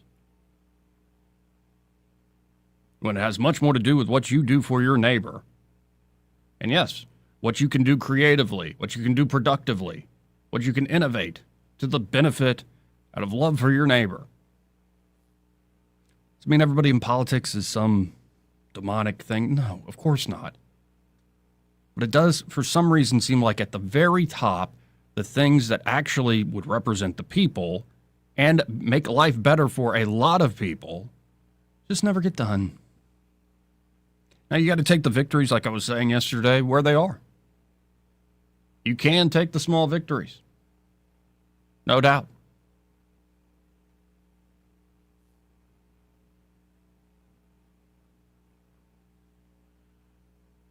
But right now, if we had to vote today, I don't know how well the slim majority the Republicans still hold would actually hold up. As bad as and unpopular, even with their own folks, kind of lost in the wilderness as the Democratic Party is.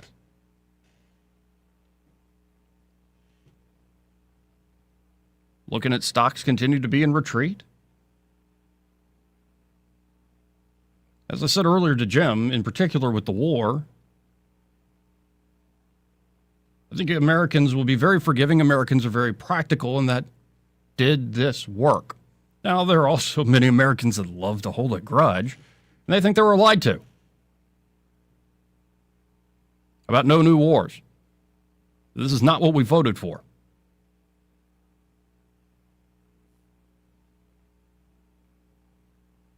It's very frustrating. And as far as America's relationship with Israel, I'm tired of hearing about it. I'm tired of hearing about the negative and the positive. Tired of it.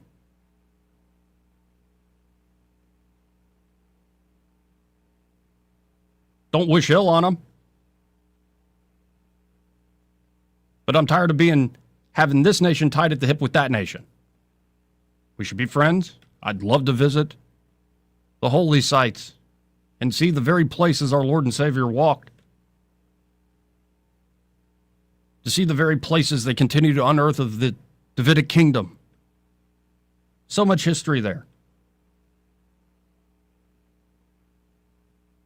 And so much goodwill with a lot of Americans and folks there in the Holy Land. But as far as the foreign policy goes, I'm tired of it.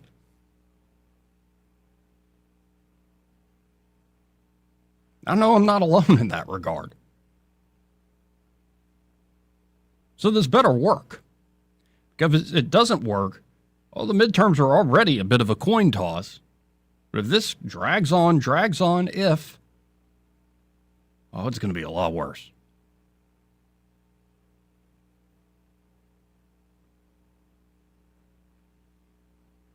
(272-9228). That's 334-272-9228. And again, I do ask who's driving the car here on some of these decisions. And you can try to put me in some camp. So be it. But it does seem the more aggressive party in this is not the United States of America. And the folks with much more to lose and much more interest in mind is not the United States of America. And that the people of the United States of America are tired of spilling blood and treasure in that part of the world. And most parts of the world, for that matter. So we'll see. It's quite frustrating, though. Let's go to line one. You're on there. Who's this? Hey, Joey. Let me bring you down from the heat, and I'm right there with you, brother. But I just wanted to talk about inflation and Jerome Powell not reducing interest rates. Would you or would you not agree inflation is caused by too few goods being chased by too much money? Is that what causes inflation? Yes, that can be one thing that causes inflation. That certainly is. Well, that's exactly what inflation is. If I can pay more for, there ain't but 2 of them on the shelf, yes, and there's 10 of us standing there to buy it, but I got more money than you, that causes inflation. Yeah, but I'm only slightly agreeing because I would define inflation as any time you create more money in credit. And thus it gets to that point of what you're talking about. Right. But what we're looking at now, when you're talking about under Donald Trump, he's trying to develop an economy where you lower interest rates and we provide more goods. And then it lowers the price for everybody.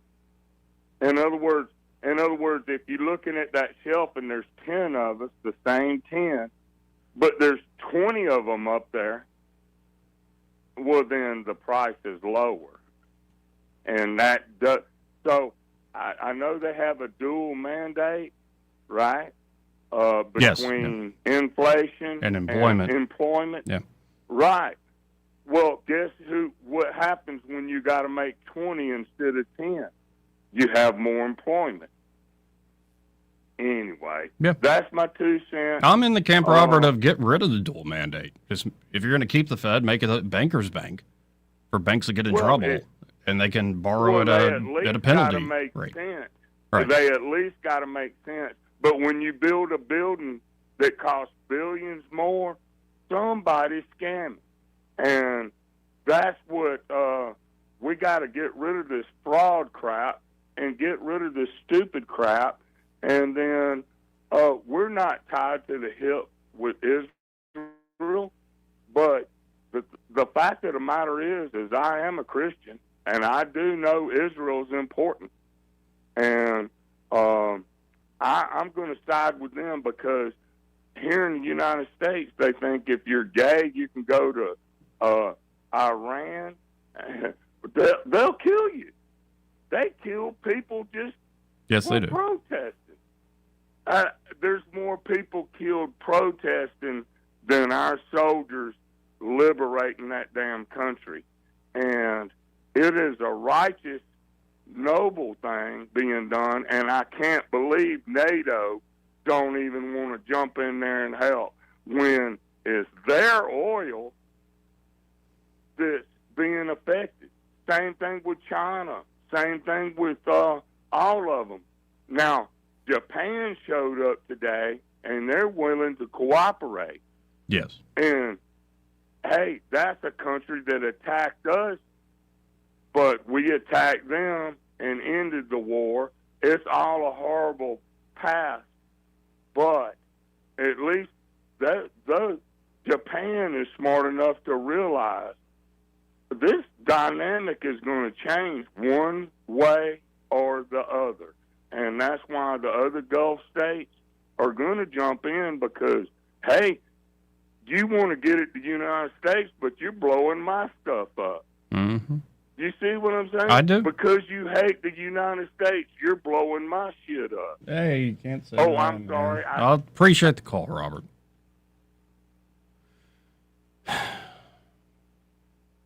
Though there's some development in that, it looks like the NATO Secretary General Mark Rutte, who called Trump daddy at that Munich security conference, if y'all are keeping score, he said, I've been contacted with many allies. Strait has to open.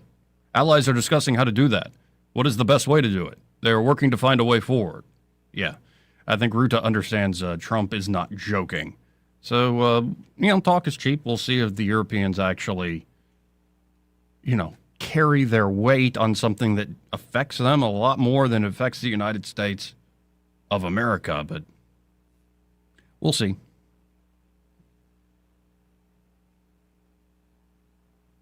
Another story we're looking at, and we can get into it after this break. From the Wall Street Journal. Now, take it with a big old grain of salt because it's the Wall Street Journal. But what U.S. Marines can do to help reopen the Strait of Hormuz. As they're sending not a large amount, but 2,000 plus souls there in the Marine Corps. What might they be used for? We'll get into that after the break. My bottom line here is this better work. This better be short. Why? Because that's what you said it would be when it started.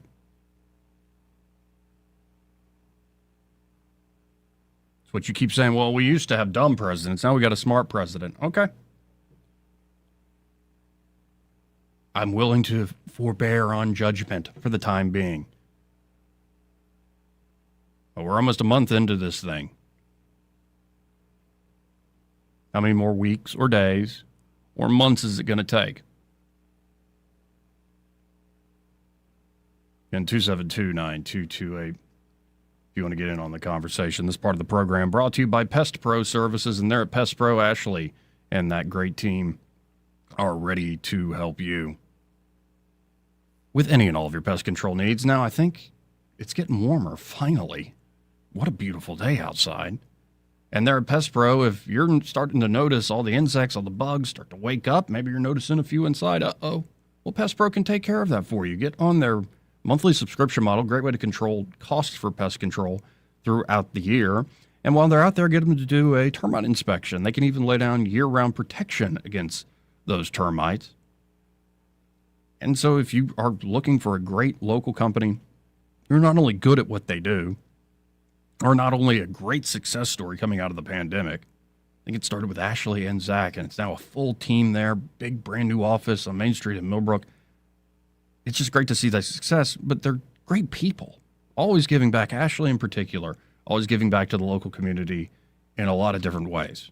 So if you want to work with great folks that give back to the community and get the job done when it comes to fighting those pests, check out Pest Pro Services. You can always learn more at ppsriverregion.com or search Pest Pro Services on the Book of Faces, or just call them direct at 265-9990. That's 265-9990. Be sure to tell them that Joey, that fellow on the radio, sent you. When you want to know, call a pro. Pest Pro Services. He may not know whether he's coming or going, but whether you're going to work or coming home, Greg Budell is there. Mornings, 6 till 9, and afternoons, 3 till 6. Only on News Talk 93.1 FM, WACV. Yes? Yeah, I'm Bill. You called about some breakers tripping? Oh, yes, Bill. My brother-in-law says you can do almost anything. That's me. Not much I hadn't seen. Do you really want someone who does almost anything in your electric box? Think about that, because each year thousands of home fires are caused by faulty wiring. That's why you want a professional, like the electricians at Crosby Electric. Bill, how's it going? Bill, ooh, are you okay? Oh, yeah, well, I didn't really need my eyebrows anyway. At Crosby Electric, all technicians undergo rigorous safety training, as well as background checks, drug testing, and continuing education. Bill, you think maybe I should call a real electrician? No, these little slip-ups happen. Everybody does it. Really? No, not really. When you need professional electric work, or you just like someone to assess your home for safety, call the experts at Crosby Electric, 272-2085, or visit us at crosbyelectric.com. What's your biggest investment? More than likely, it's your home. So treat it that way when you hire a painting contractor. With PBS Painting, there are no gimmicks, no $99 specials. Just quality painting and someone who treats your home with the same respect that you do. At PBS Painting, we have been painting for years and look forward to many more years to come. With PBS Painting, the job gets prepped properly, whether it's cleaning, scraping, or priming. We always use quality products, which is a must for a quality paint job. So if you're looking for a painter that doesn't need upfront money and is on the job at all times, then please give me a call. Scott Bowers and PBS Painting, 294-5122. That's PBS Painting, 294-5122. Look at some of our work on Facebook at PBS Painting Montgomery. Are you tired of the mainstream media's biased reporting? Do you want to stay informed on the news that really matters to you? Look no further than 1819 News. At 1819 News, we bring you the latest in Alabama news, politics, sports, culture, and more. We've assembled a team of journalists with Alabama values dedicated to the truth and the truth alone. Visit us at 1819news.com today. That's 1819news.com. Subscribe to our newsletter. Honest News, Alabama Values. This hour of news and views is brought to you by our good friends at Alabama Home Mortgage. Alabama Home Mortgage, 567-4223. Visit them on the web at myalabamahomemortgage.com. NMLS number 1586368. An equal housing lender. For more than 50 years, the Tears family's been keeping the river region flowing with Roto-Rooter. From drain cleaning to septic repair and installation, no job's too big or too messy with a local team you can trust. So when water won't go where it's supposed to, call the hometown experts who've been serving Montgomery for over half a century. That's 272-7130. Or visit rotorooteralabama.com.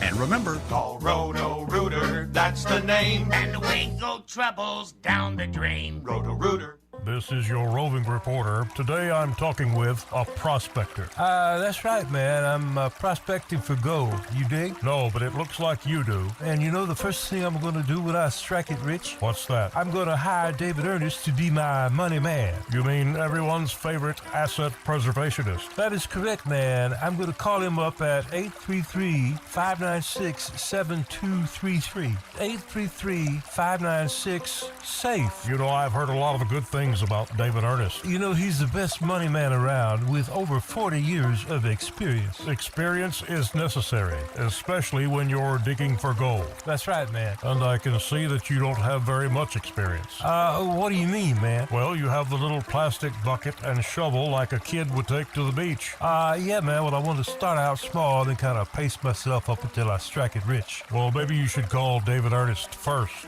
You think he's got a shovel? Never know till you ask. I dig, man. This is Jennifer Pestruccelli, General Sales Manager and co-owner of Blue Water Broadcasting. We're home to 7 radio stations at a rapidly expanding digital marketing platform, and we're looking for our next great sales professional. At Blue Water, you'll build customized campaigns that include radio and targeted digital marketing solutions. You'll prospect new clients, manage your own accounts, and work in a fast-paced, creative environment. Media or digital sales experience is a plus. Send your resume to jobs at bluewaterbroadcasting.com. Blue Water Broadcasting, local folks helping local business. This hour of News and Views is brought to you by our good friends at Alabama Home Mortgage. Alabama Home Mortgage, 567-4223. Visit them on the web at myalabamahomemortgage.com. NMLS number 1586368, an equal housing lender. Weather, a service of H&H Carpets, where right now, get a load of this, listen close, you get a house full of carpet for $19.95 installed. Unbelievable. They're located at 6450 Atlanta Highway, just across from Walmart. Rich Thomas weather. Well, hi, everybody. Slowly, our temperatures are returning to normal, and we have a big warming trend on the horizon. Today, with a good bit of sunshine, look for a high temperature up to about 70. That's just a little bit below normal. Then, mostly clear tonight, overnight low temperature in the mid-40s. But some nice warming ahead. Friday on the first day of spring, high in the upper 70s. I think we'll be in the lower 80s with more sun on Saturday and maybe even middle 80s on Sunday. Not bad. From the Blue Water Weather Center, this is Rich Thomas. We get Montgomery talking 24 hours a day. The River Region's most trusted voice. News Talk 93.1 FM WACV.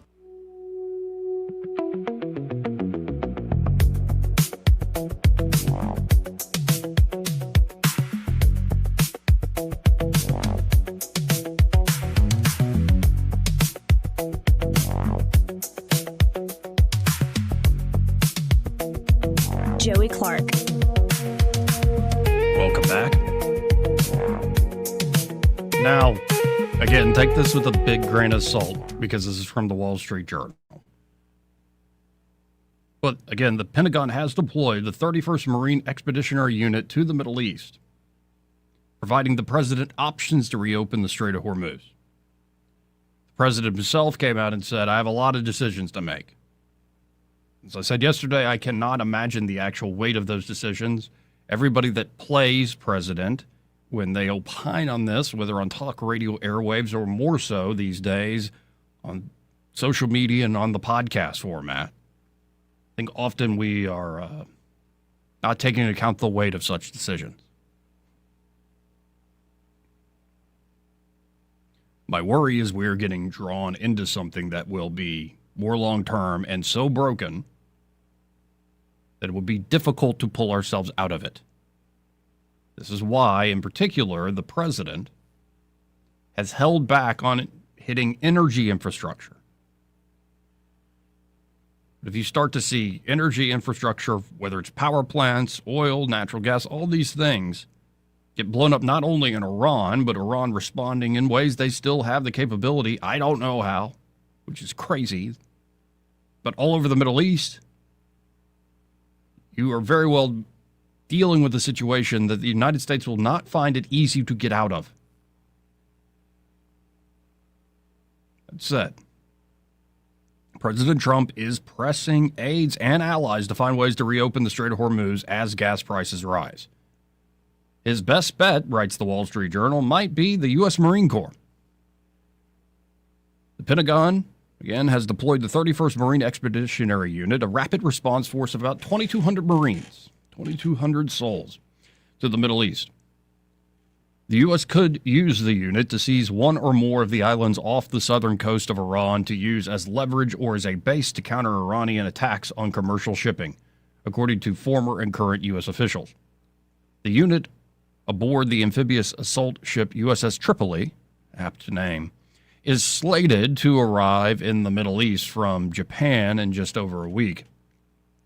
A Marine Expeditionary Unit is a self-sustained unit that operates off ships, using them as a mobile base. It is composed of 4 elements: a ground combat unit of Marine infantry, equipped with armored vehicles and artillery, an aviation unit of MV-22 Osprey tilt-rotor aircraft, helicopters, and jet fighters such as the F-35B, and a command team that coordinates the unit's movements, and a logistics battalion that provides essential support, supply, and equipment maintenance. It specializes in conducting raids by sea and by air. Iran has essentially closed the Strait of Hormuz, a narrow waterway through which about 20% of the world's oil flows, with attacks on commercial traffic. The move has wreaked havoc on the global economy, driving up gas prices in the U.S. and elsewhere, and posing a military and political problem for Trump. U.S. forces are attempting to reopen the strait by targeting Tehran's ability to threaten the choke point, its launch sites, production capability, and warehouses of missiles, drones, and sea mines. On Tuesday, the U.S. military dropped 5,000-pound deep penetrator munitions on hardened Iranian sites along the coastline that are used to house anti-ship cruise missiles, according to U.S. Central Command, which is responsible for U.S. forces in the Middle East. And I believe I heard Chairman of the Joint Chiefs, General Kane, say that these 5,000-pound deep penetrator munitions are bespoke, is how he described them, bespoke and designed to be able to deal with rock and concrete at very deep levels. And yes, they are hitting mine factories, storage facilities, all sorts of stuff. But despite nearly 3 weeks of U.S. and Israeli strikes, Iran continues to target American forces and allies in the Middle East. The U.S. has flown thousands and thousands of sorties, and yet we are not yet confident that all of these capabilities have been destroyed, said Caitlin Talmadge, a non-resident senior fellow at the Brookings Institution and a professor at MIT. That does raise questions about whether they will ever be destroyed. The addition of a Marine Expeditionary Unit provides Trump with additional options to pressure Tehran. Iran controls a number of small islands off its southern coast, which the regime uses to host oil infrastructure, base missiles, and conceal boats in caves.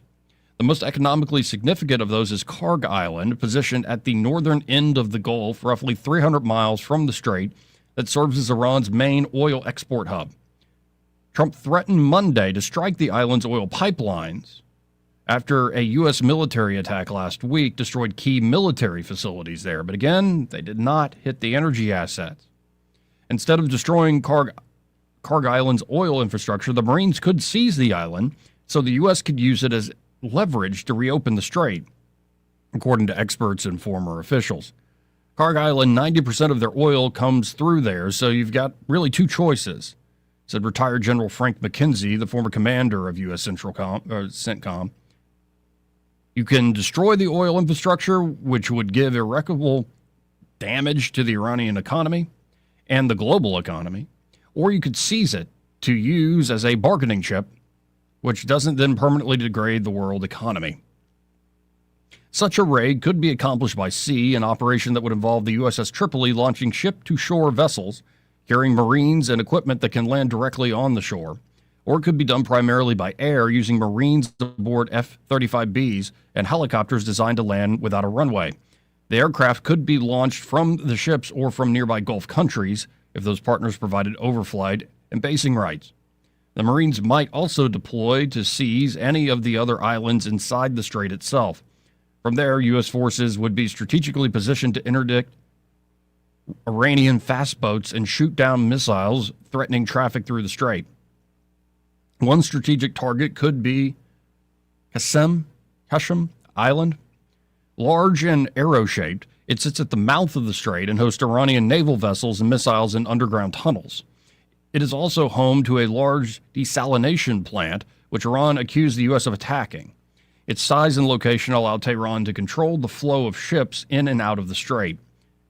The Marines could also potentially be sent to seize Kish Island, a tiny economic hub west of Kash, that hosts an airport, or rocky Hormuz Island to the east, where Tehran docks small attack ships. A lot of these have some military presence that are highly fortified, or some of them are just empty former places they used to have.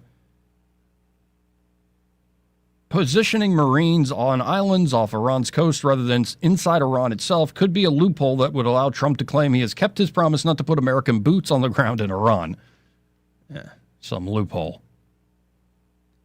I don't see them in Iran proper, one advisor said. I think if you're going to put them anywhere, the place where it would be is on some of the islands that are around Iran in the Gulf that might give you some advantage from a tactical sense for a period of time. But again, how does this work? Okay, you do that. Is it open? Fully open? Do the Iranians then say full success of that mission? They then cry uncle? No counterattack? Nothing? We win, they lose? I mean, if you actually are offering we win, they lose, I think a lot of Americans will buy it. When asked yesterday, I believe Trump was asked about, are you afraid of boots on the ground? I think his response was classic Trumpian rhetoric. I'm not afraid of anything. So again, the president has a lot of decisions to make. And as I said at the beginning of this war, he has rolled the dice. And when you roll the dice on a very risky proposition, you either win big or you lose big. This could very well, if it goes south, we get tied up, more Americans die. Things just don't work out how it was foreseen. Gas prices, energy prices continue to go up. Well, you're going to see the unraveling of the Trump presidency. And Marco Rubio and J.D. Vance's hopes for the future start to deplenish as well. But if you wrap this up soon, if indeed all these things being thrown out there, well, try this, try that, actually get the job done, we win, they lose, then the risk will be rewarded.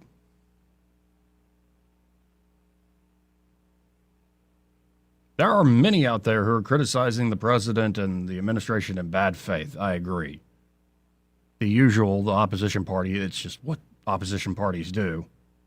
And I would say the folks that are sort of the new shock jocks and clickbaiters and all these things that are online. And they just have a particular ideological axe to grind. What I'm trying to do is lay out the possibilities here. And these things do drag on when it's like one iterative thing after another. Like, maybe we should try this, maybe we should try that, this. And then you're in deep. We'll keep watching. But it does start, it's starting, I've been telling folks off air, it's starting to feel like Groundhog Day. Like, save act, Iran war. Save act, Iran war. Pass the SAVE Act, win the war, come home, secure the elections, let's get it done. We can do things. Well, then do it. Anyway. This part of the program, in fact, the entire hour brought to you by Alabama Home Mortgage. And there at Alabama Home Mortgage, Kim Williams and Madeline Cannon. They're ready to help you whether you're looking to refinance right now.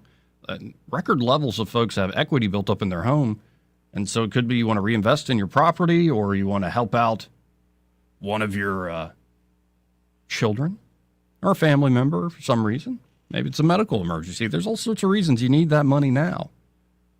Or it could be you just always wanted to go on that dream vacation. Take a little money out.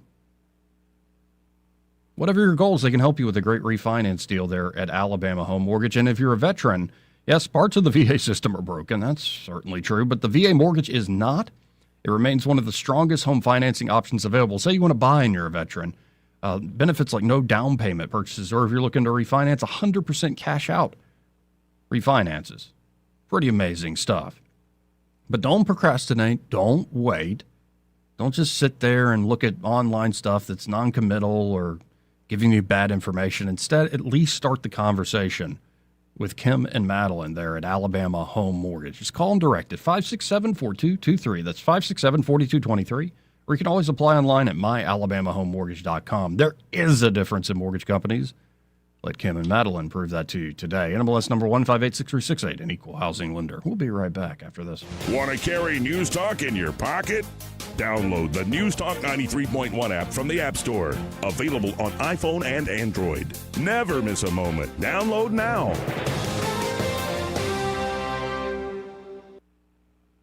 Hey there, Alabama. Are you ready to transform your home with style? At Royal Furniture, they've been delivering inspired value since 1946. Whether you're in Prattville, Montgomery, Auburn, Oxford, Gadsden, Athens, Decatur, or Florence, they've got the perfect pieces to make your space shine. Visit them today and discover a wide selection of furniture that fits your lifestyle and budget. Royal Furniture, where quality meets affordability, right here in Alabama. Stop by your nearest location and let them make your home beautiful together. This hour of news and views is brought to you by our good friends at Alabama Home Mortgage. Alabama Home Mortgage, 567-4223. Visit them on the web at myalabamahomemortgage.com. NMLS number 1586368, an equal housing lender. If it concerns your community, you'll hear about it on News Talk 93.1. News Talk 93.1 FM WACV.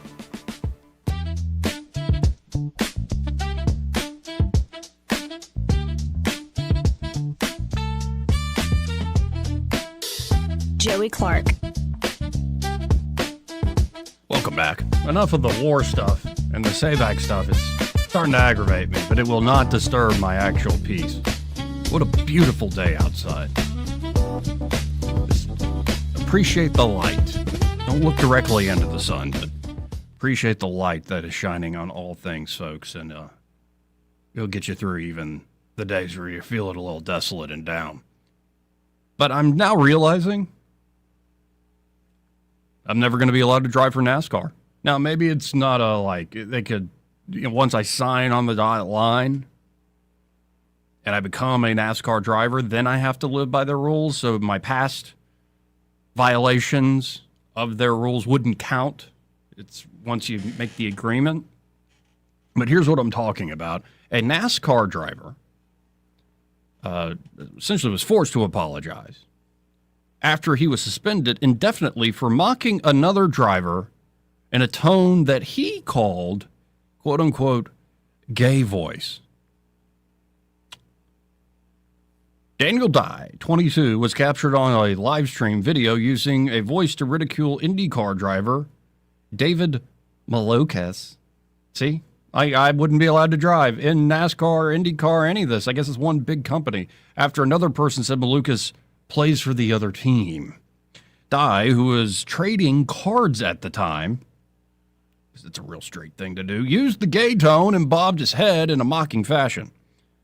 As described by NBC News. It's like, oh my gosh, yes, we race Indianapolis too. Love Indianapolis and Roger Penske. I love Roger. Love you, Roger, Dye said. As soon as I do a David Malukas gay voice, I get a gold, so let's keep going, he added, implying that the gay voice led to his finding premium cards. I'm on fire. NASCAR said the incident violated its policy against drivers making a statement that, and let's quote the actual NASCAR policy here with Lindsey Graham's voice, making a statement that criticizes, ridicules, or otherwise disparages another person based upon that person's race, color, creed, national origin, gender, sexual orientation, marital status, religion, age, or handicapping condition. Dye issued a lengthy statement apologizing for the behavior and promising to be better in the future. I want to first apologize to David Malukas. I recently went on a live stream with some friends and made some careless comments. I chose my words poorly, and I understand why it upset people. I'm sorry to anyone who was offended.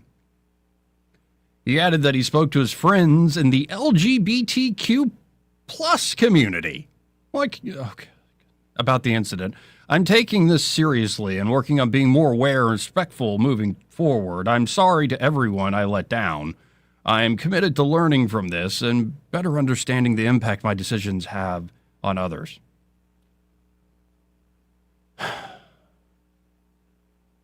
Yeah, I guess love just means, and tolerance means indulging people, right? Corporate everything. Even NASCAR has gone corporate everything. Dye's racing team also announced an indefinite suspension of the driver. This is the second time Dye has been suspended over off-track antics. In 2022, he was suspended for allegedly punching a high school classmate in the groin.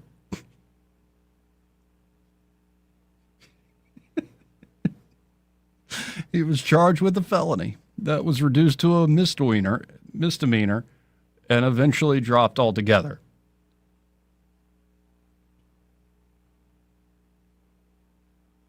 What are you in for? I punched my buddy in the balls. He didn't like it. Goodness gracious. We are becoming soft. I think we should be loving and will the good of the other, but so much of that has been turned into indulging other people and just never hurting anybody's feelings about anything. How loving is that, actually? You gotta wonder. Guess I'll never be driving for NASCAR. Broadcasting from the Riverside Chevrolet Master Control Center, this is WACV Cusana, News Talk 93.1 FM. When it's Chevy, it's Riverside. With SRN News, I'm Bob Agnew in Washington. War Secretary Pete Hegseth says the U.S.-Israeli strikes against Iran have struck more than 7,000 targets, and he spoke today to reporters at the Pentagon. He added that Iran's ability to manufacture new ballistic missiles of its own has probably taken the hardest hit. He says it's down 90% compared to the start of the war. He also said the Pentagon will be asking lawmakers soon for more funding. Uber says it will invest up to $1.25 billion in Rivian Automotive to help launch up to 50,000 robo-taxis. Uber or its fleet partners are expected to buy 10,000 fully autonomous Rivian R2 robo-taxis with the option of buying up to 40,000 more in 2030. About 2,400 Kaiser Permanente mental health professionals went on strike Wednesday in Northern California. They said they're concerned their jobs will be taken by AI bots. This is SRN News. Have you noticed losing weight is harder than it used to be? You're eating better and exercising, but the scale barely moves? The real problem isn't willpower, it's metabolic dysfunction. And standard dieting just makes it worse. PhD Weight Loss has helped thousands fix the root cause of stubborn weight. Take their free metabolic assessment at fixmyweightloss.com. Fixmyweightloss.com. It's quick, personalized, and shows why your body is resisting weight loss so you know exactly what to fix. Visit fixmyweightloss.com. That's fixmyweightloss.com. Hi, I'm Kirk Cameron. Is health insurance eating up your budget for 2026? If you're looking for ways to better steward your finances, consider this. Christian Healthcare Ministries is a health insurance alternative at half the cost. As a ministry, CHM allows you to share the burden of medical bills with other believers. Join CHM today by visiting chministries.org/wellness. That's chministries.org/wellness. Rich Thomas Weather brought to you by M&M Outdoors. Book your stay today at MNMCampground.com for relaxation at its best. It's easy to find and hard to leave. M&M Outdoors, your home away from home. Rich Thomas Weather. Well, hi, everybody. Slowly, our temperatures are returning to normal, and we have a big warming trend on the horizon. Today, with a good bit of sunshine, look for a high temperature up to about 70. It's just a little bit below normal. Then, mostly clear tonight, overnight low temperature in the mid-40s. But some nice warming ahead. Friday on the first day of spring, high in the upper 70s. I think we'll be in the lower 80s with more sun on Saturday and maybe even middle 80s on Sunday. Not bad. From the Blue Water Weather Center, this is Rich Thomas.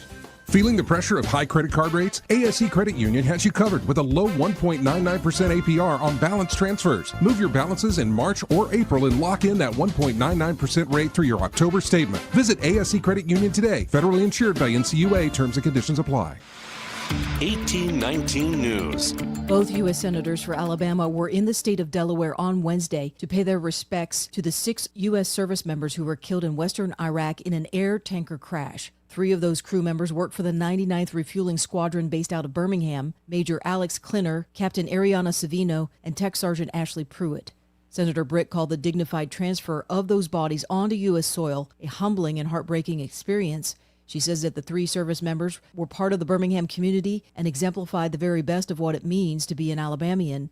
The 3 other crew members who were killed were from the Ohio National Guard. I'll be back with more Alabama stories after this. Did you know that 70% of people experience a potentially traumatic event in their lifetime, and that 6 out of every 100 adults face PTSD every day? Help us bring hope to these survivors by signing up for your Alabama Distinctive PTSD Awareness License Plate today. The great thing is you can sign up no matter when your current plate renews, and the first year is complimentary. All you need is your VIN number on hand. Drive awareness, drive hope, and customize your plate today at atease.org. More information is coming out from the country of Spain when it comes to a missing University of Alabama student. James Gracie was in Spain on spring break with friends when he did not return to his Airbnb in Barcelona this past Tuesday. Gracie was seen on surveillance video leaving a nightclub and walking near the waterfront district. Spanish police have told ABC News that they have found Gracie's wallet floating in the seawater. Police are now searching the area in the water where the wallet was found.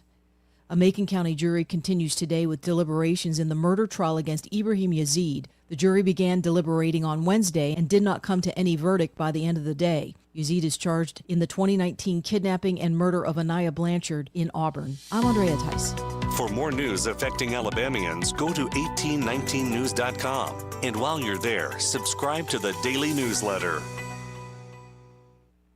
This hour of News and Views is brought to you by our good friends at Cole Plumbing, 279-8919. Cole Plumbing is number 1 in the number 2 business. You don't have to dig a hole. They have proprietary pipelining technology. Ask them about their tankless water heaters. Remember, when you have trouble with your bowl, call on Cole.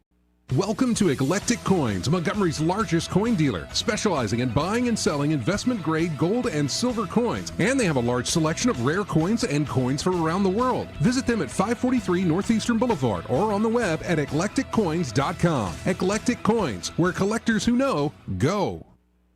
The views and opinions of the following program are solely those of the host and other contributors. These do not necessarily represent those of Liberty Acquisitions 825, Blue Water Broadcasting, its management, staff, or any advertisers.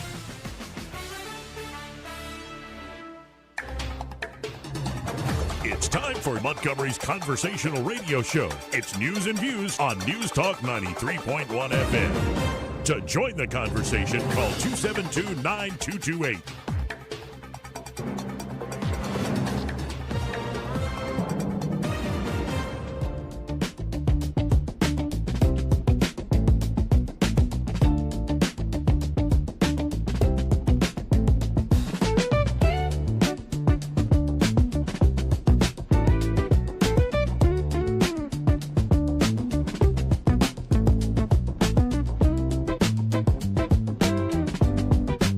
Joey Clark.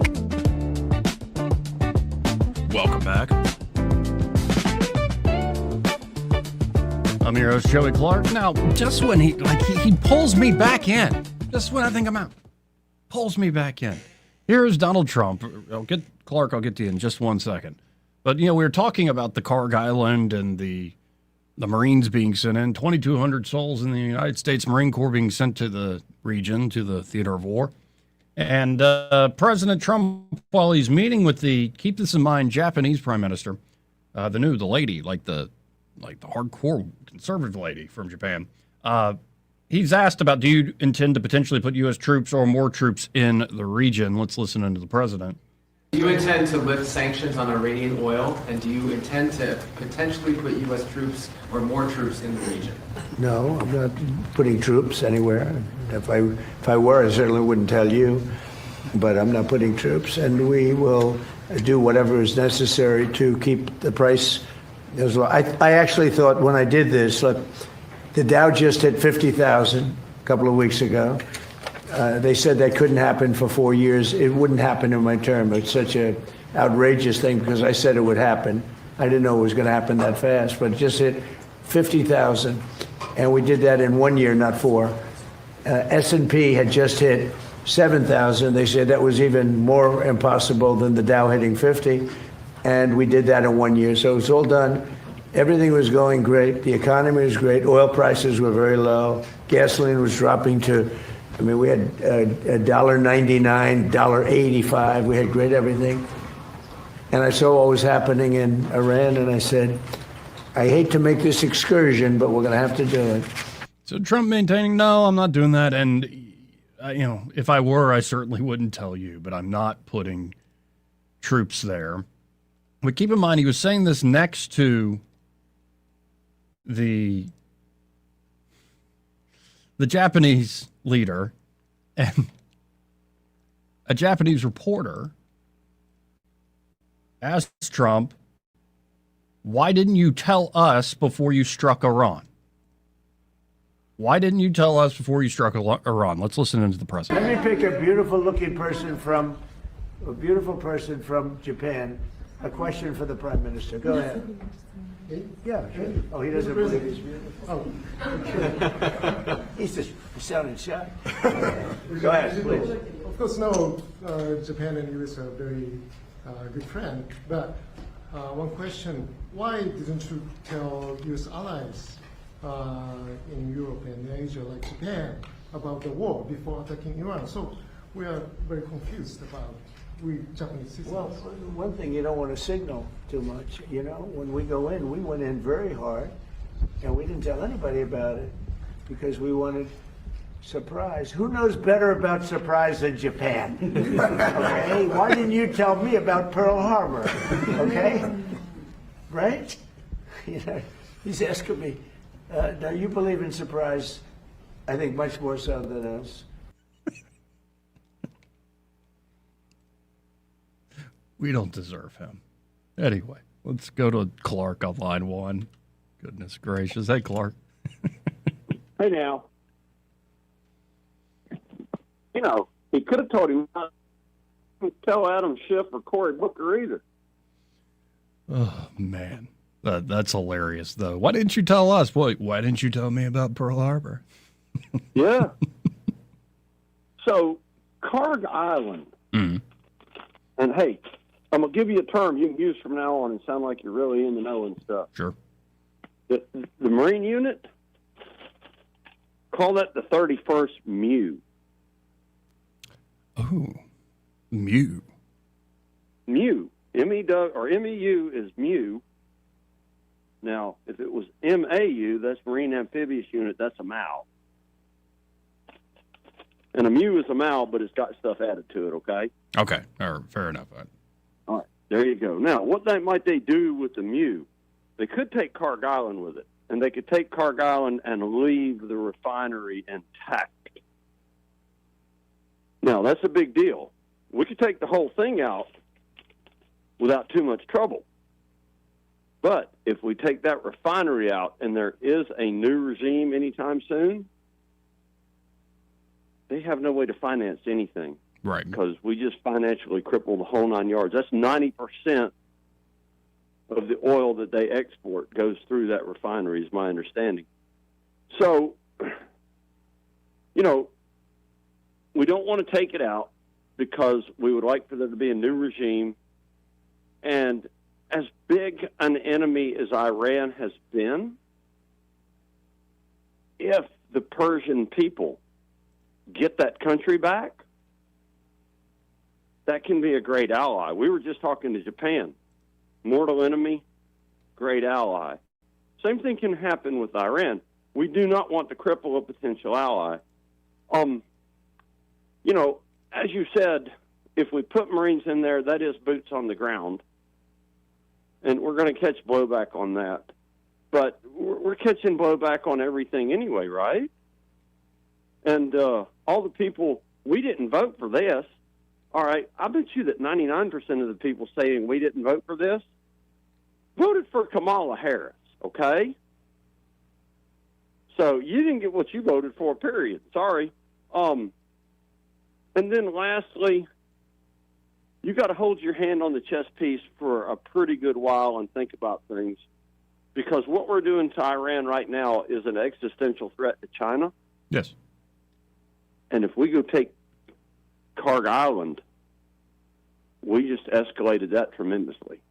Okay? Oh, absolutely. And it could be a few of the other small islands that the Marines could do to knock out small boats dropping mines and a few other spots there in the area. They would be useful for a quick hit. But if they go on and seize Kharg completely, then, yeah, you have a huge bargaining chip at that point where you control the flow completely. Now, there's the other angle of, you brought it up, of you don't want to necessarily hit these energy infrastructure places because that hurts what could be a potential ally who was your dogged enemy yesterday. And I don't know if you heard the beginning of the show, but of course, Trump came out and said the Israelis lashed out and hit the gas field there that was jointly owned by Iran and Qatar. And the Iranians respond by hitting more energy assets in Qatar. And to me, that's talk about a mess. When the United States stated public policies, we don't want to hit energy infrastructure yet, whether it's power plants in the country or oil fields or gas fields or anything like that, pipelines. It makes me wonder what in the world is going on here.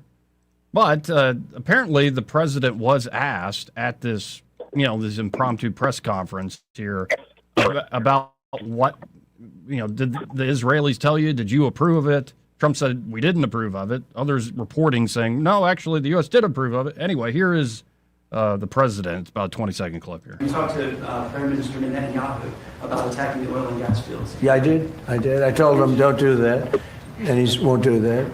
We didn't discuss. We do. We're independent. We get along great. It's coordinated, but on occasion he'll do something, and if I don't like it, and so we're not doing that. Interesting. So I gotta wonder at some point. You watch the movie Slapshot.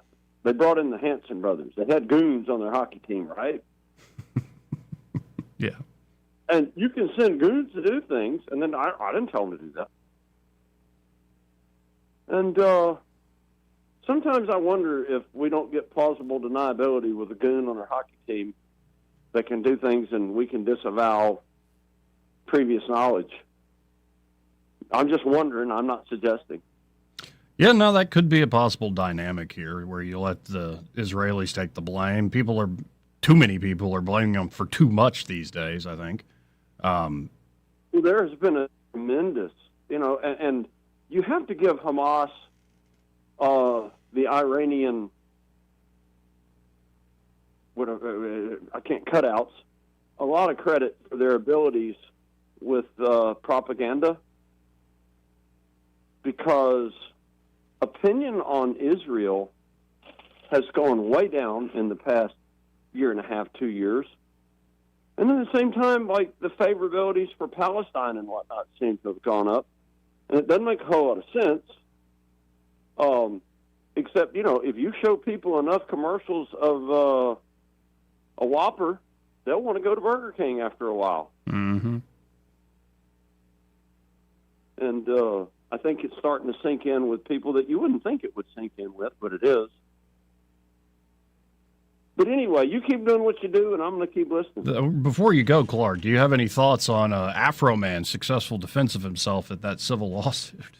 Did you see any of that? Wait. Afro Man.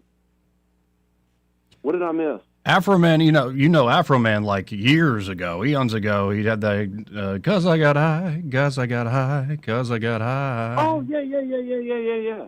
And actually met the guy at a Alabama libertarian thing, which was a freak show, but he was a funny, nice, good enough dude. He likes to party and had no chill. He was just smoking a blunt of weed right there in the hotel and playing his guitar.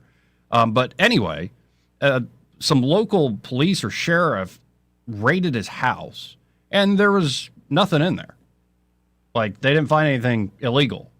And he claims they took a bunch of money and broke his security cameras. So he took security camera footage and started making TikTok songs that got millions of views, making fun of these folks.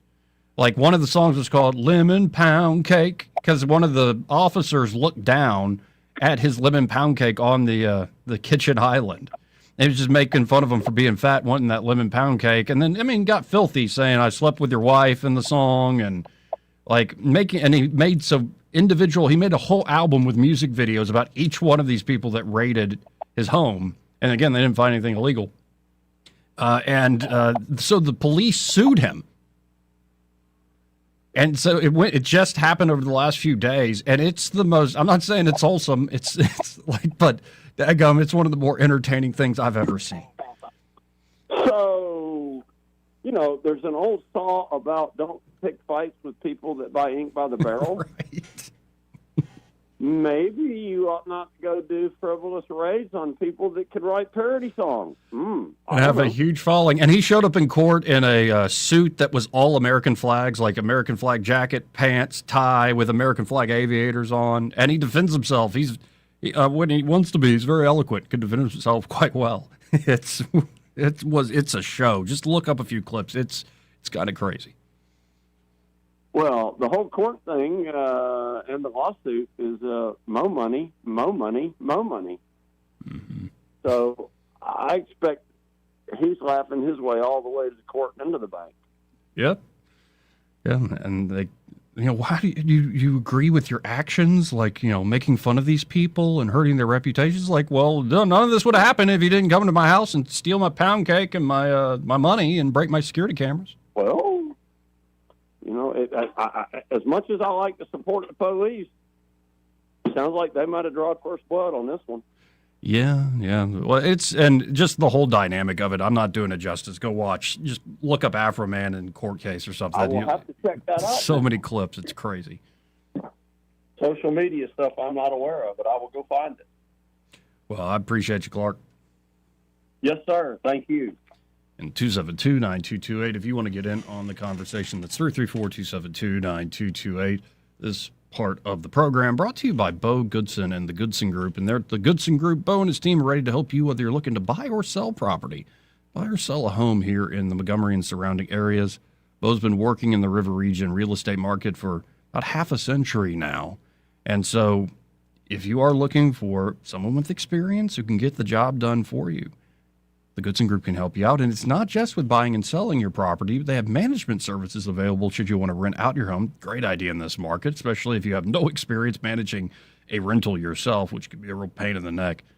Why not, for a reasonable fee, have Bo and the Goodson Group turn that home into a performing rental asset for you? Of course, you can always learn more at thegoodsongroup.com or just give them a call direct at 551-0225. That's 551-0225. Bo Goodson and the Goodson Group. We'll be right back after this. He may not know whether he's coming or going, but whether you're going to work or coming home, Greg Budell is there. Mornings 6 till 9 and afternoons 3 till 6. Only on News Talk 93.1 FM WACV. Hi, I'm Carl Schmidt, naturopath and owner of the Herb Shop Wellness Center at 8161 Vaughan Road. With over 30 years experience in natural wellness, I've seen countless health fads come and go. A few years ago, we added a patented technology that actually activates your stem cells. It reverses the aging process at the cellular level. However, you do need proper hydration and targeted nutrition. At the Herb Shop, our advanced scanning and testing technology allows us to accurately assess your nutritional needs and get a customized plan for you. Come in today and see what the Herb Shop can do for you. This is your roving reporter, and today I'm talking with a political activist. That's right, man. And could you please explain to us your red cap with the letters MMRGA? Yeah, man, this is my MARGA hat. MARGA? Yeah, man, that stands for Make My Retirement Great Again. I see. And to do that, what you need to do is call David Ernest, the asset preservationist. That's right, man. You can call David at 833-596-7233. That's 833-596-SAFE. And I understand that's a toll-free number. Yeah, man. Get David Ernest on the case, and your retirement will be great again. And you make these hats? I do. Here's a whole pile left from the last administration. And they say CPWABD. Yeah, man. Corn Pop was a bad dude. And as you said, there's a whole pile here. Well, there wasn't much demand. I can dig it. For too long, Alabama's statewide news companies have shamed us for our conservative Christian values. Alabama deserves a news company that cherishes our culture, a company that isn't bought and paid for by the powers that be. 1819 News is that company. Run by Alabamians for Alabamians, 1819 News celebrates what is good and beautiful about our state, while exposing those who work against our values in secret. Just go to 1819news.com to learn more. Subscribe to our newsletter. That's 1819news.com. This hour of News and Views is brought to you by our good friends at Cole Plumbing, 279-8919. Cole Plumbing is number one in the number two business. You don't have to dig a hole. They have proprietary pipelining technology. Ask them about their tankless water heaters. Remember, when you have trouble with your bowl, call on Cole. News and talk without the static. The River Region's most trusted voice. News Talk 93.1 FM WACV.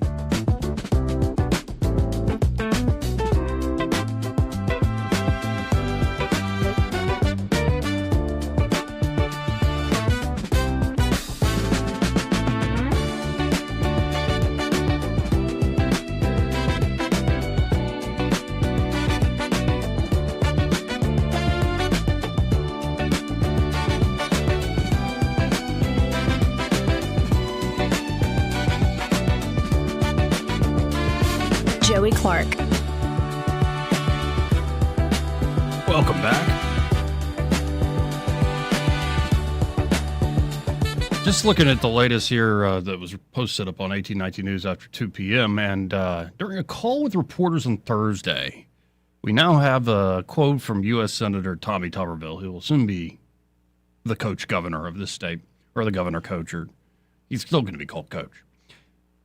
Y'all know the guy, the fella, he was on with Tucker Carlson. I could try to find a clip or two. Joe Kent, the guy who resigned as the director of the U.S. National Counterterrorism Center. It was under the office of the Director of National Intelligence under Tulsi Gabbard. Kent, of course, in his resignation letter, claimed that Israel has intentionally pushed America into a war with Iran. According to Tuberville, Kent had not been a part of confidential briefings for some time, possibly indicating a lack of trust among his superiors. There's a lot more to this story than what you think, said Tuberville. He was not invited back for the last several months to confidential intelligence briefings, and there are a lot of reasons for that. He didn't live up to the expectations for our country or support President Trump at all. He needed to resign at the end of the day. The legislator argued that Kent is a member of the deep state and is unfit for the position given his alleged inability to cooperate with other Trump administration officials. Tuberville saying, quote, "It's called deep state. The guy has been somehow, some way indoctrinated into thinking that anything President Trump does is wrong, and it's not the only thing he has disagreed with the president on," Tuberville continued. So at the end of the day, if somebody in this situation does not agree with the decisions made by a Joint Chiefs, Secretary of War, President Trump, all the generals involved, and all the admirals involved, he needs to find another job because you're just one person out there. Tuberville went on to add that if you're going to work for the federal government, you need to be on the team, and obviously he wasn't on the same team as President Trump and our military warfighters and our leaders. Well, he did resign, Coach. So I think he agreed with you that I think we're not on the same page anymore, Mr. President. But, you know, he's made the podcast rounds. The Tucker Carlson interview, millions of views. I think he hopped on a few other shows as well. And the beautiful thing is time will tell. Time will tell. That you don't, well, have to jump in feet first. The truth will out.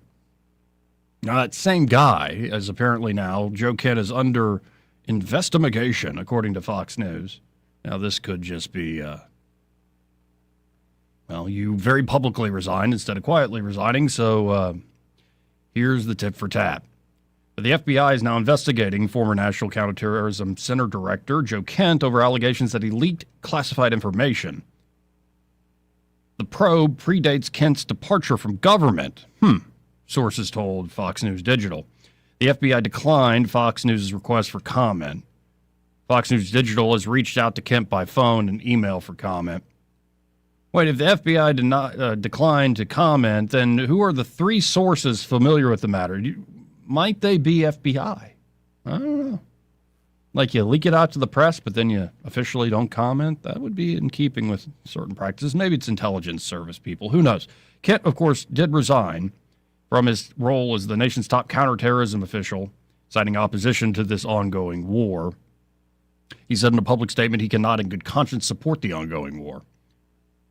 A senior administration official previously told Fox News Digital, it was on the day Kent resigned, that he was a known leaker who had been cut out of intelligence briefings months before his resignation. It's unclear whether the FBI investigation is related to those concerns or to a separate matter. Of course, Joe Kent is a former Army Green Beret and CIA paramilitary officer. He was appointed to lead the National Counterterrorism Center in early 2025, and he is a Gold Star spouse. I remember Joe Kent going back for years, especially on Tucker's show. In many ways, he's a very impressive man. And even Trump, Trump's style is usually to gore somebody that ends things on bad terms. But even Trump was like, well, I always thought he was a good man, but he seemed weak on security just based off his statement. So I think the Joe Kent saga will be something that is a flash in the pan. I'm just guessing. Joe Kent will be fine in this media environment. I'm sure he'll find a way to make him money and carry on. But in terms of this particular moment in time, well, time will out. The truth will out. And Joe Kent might go down as being weak on security, or he might go down as somebody who stood on principle and kind of cold that we're going in the wrong direction with this. But we'll see. They got to show us the goods. They got to show us the goods here. 272-9228. Again, if you want to get in on the conversation, that's 334-272-9228. I don't really want to talk about this because it's just, ugh. But, of course, I do very much love that Brian Dawson of 1819 News, and he teamed up for this Prove Me Wrong Turning Point USA event. Where was this? At the University of Alabama in Huntsville. And he teamed up with Ernie Yarborough, who is a Republican state representative from Trinity, Alabama.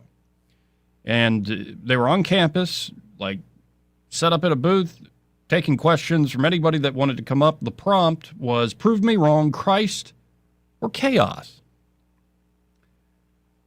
Well, during the event, a student wearing a hoodie bearing the words, forgive me, Lord, Hail Satan, I'm just quoting the article here, and identifying as a member of the Temple of Satan, stepped forward to discuss the topic of homosexuality. Now, let me guess the guy who claims he's a member of the Temple of Satan is going to say, if it feels good, do it.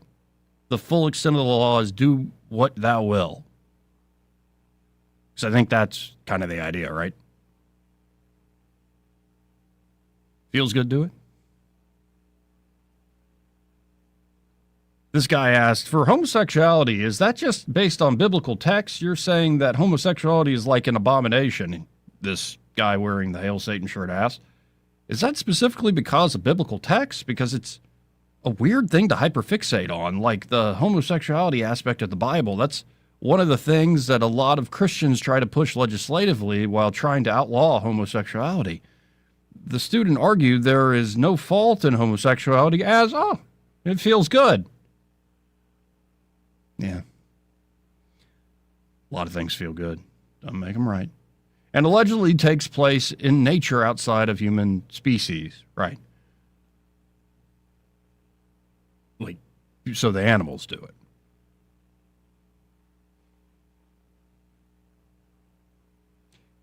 If y'all want to watch the full exchange, and actually I find these, because I know Brian, pretty entertaining to watch. I don't know Ernie well, just met him the other day in passing. We were walking to the State House at the same time, so introduced myself and shook the man's hand. But if y'all want an interesting take on what's actually happening with a few individuals on Alabama's campuses, and what largely, the last one I watched at the University of Montevallo was great time, good conversation, good back and forth. I thought it was generally respectful, even when things got a little heated. And so this would be another good watch. I believe you can just go to the 1819 News podcast on YouTube, or just look for the Prove Me Wrong, Christ or Chaos debate, so you can see the full exchange with the man who claims to be a part of the Temple of Satan and is wearing a Hail Satan shirt with an upside-down cross. So literally Antichrist. Yeah, that's what they That's what they stand for at times. Anyway,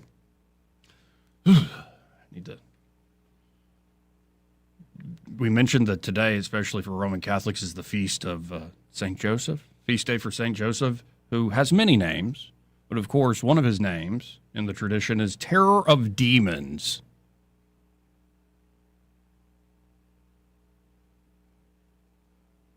Might be good to have his spirit by your side as you do more of these events. Anybody doing more of these events. Anyway, we'll be right back. Want to carry News Talk in your pocket? Download the News Talk 93.1 app from the App Store. Available on iPhone and Android. Never miss a moment. Download now.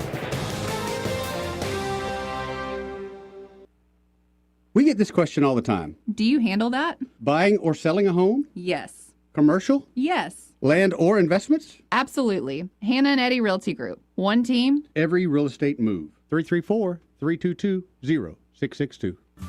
Dinner doesn't have to be heavy to be satisfying. The $15.99 small plates at Epicure and Jack's Tavern come with bottomless sides. Yes, bottomless. Perfect portions, scratch-made flavors, and the flexibility to dine exactly how you want. Epicure and Jack's Tavern. Thoughtful plates, generous hospitality. You'll taste the difference. Hey there, I'm Kim Williams with Alabama Home Mortgage. Our partnership with Blue Water Broadcasting has reached thousands of listeners in the River region. People listen, people call. Now there's mortgage savings for us all. Our advertisers are our biggest advocates. Call us to find out how radio can increase your bottom line. Blue Water Broadcasting. Local folks, helping local business. This hour of News and Views is brought to you by our good friends at Cole Plumbing, 279-8919. Cole Plumbing is number one in the number two business. You don't have to dig a hole. They have proprietary pipelining technology. Ask them about their tankless water heaters. Remember, when you have trouble with your bowl, call on Cole.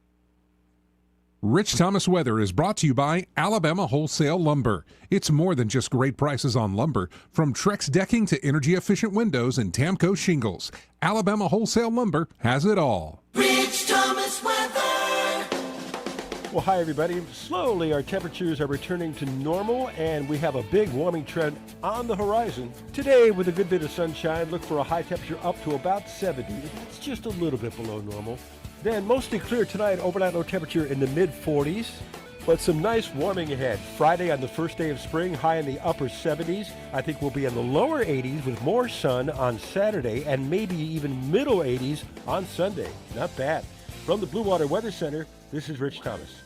Budget Floors and More has the best prices. Carpet as low as 69 cents per square foot. LVP starting at $1.29 a square foot. Sheet vinyl as low as 65 cents per square foot. And the lowest prices on flooring installation supplies. Budget Floors and More across from Delray to Publix. The River Region's first and only News Talk station on FM. Live, local talk. News Talk 93.1 FM WACV.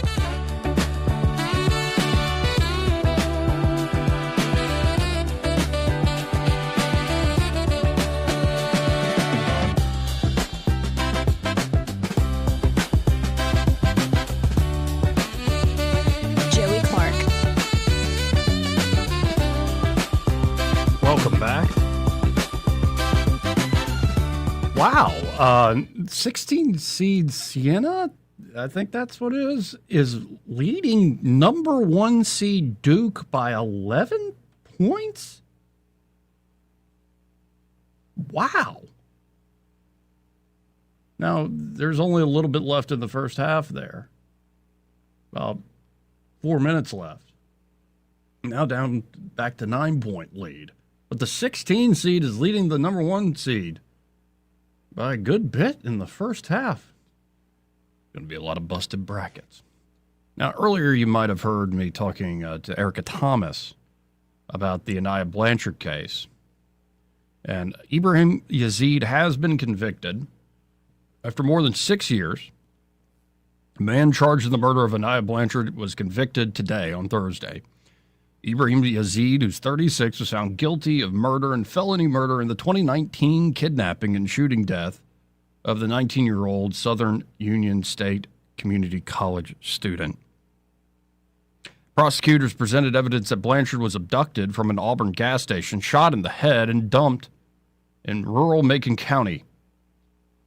Blanchard's family and supporters attended the trial wearing blue, Blanchard's favorite color. Since Anaya's tragic death, her mother, Angela Haley Harris, has advocated for victims of violent crimes. God bless that woman. Please give her strength. Harris championed a bill that became known as Anaya's Law, giving judges the option to hold certain offenders without bail. How many judges are taking advantage of that? Well, at the time of Blanchard's murder, Yazid was out on bond for the charges of kidnapping and attempted murder.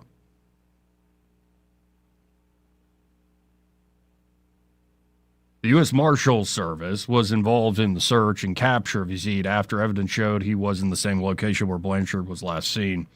He was charged with capital murder, meaning he could have faced the death penalty. However, lesser charges of felony murder, first-degree kidnapping, and manslaughter, first-degree armed robbery, and first-degree robbery were also on the table.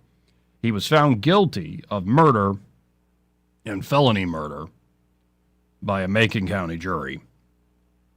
Yazid now faces life in prison.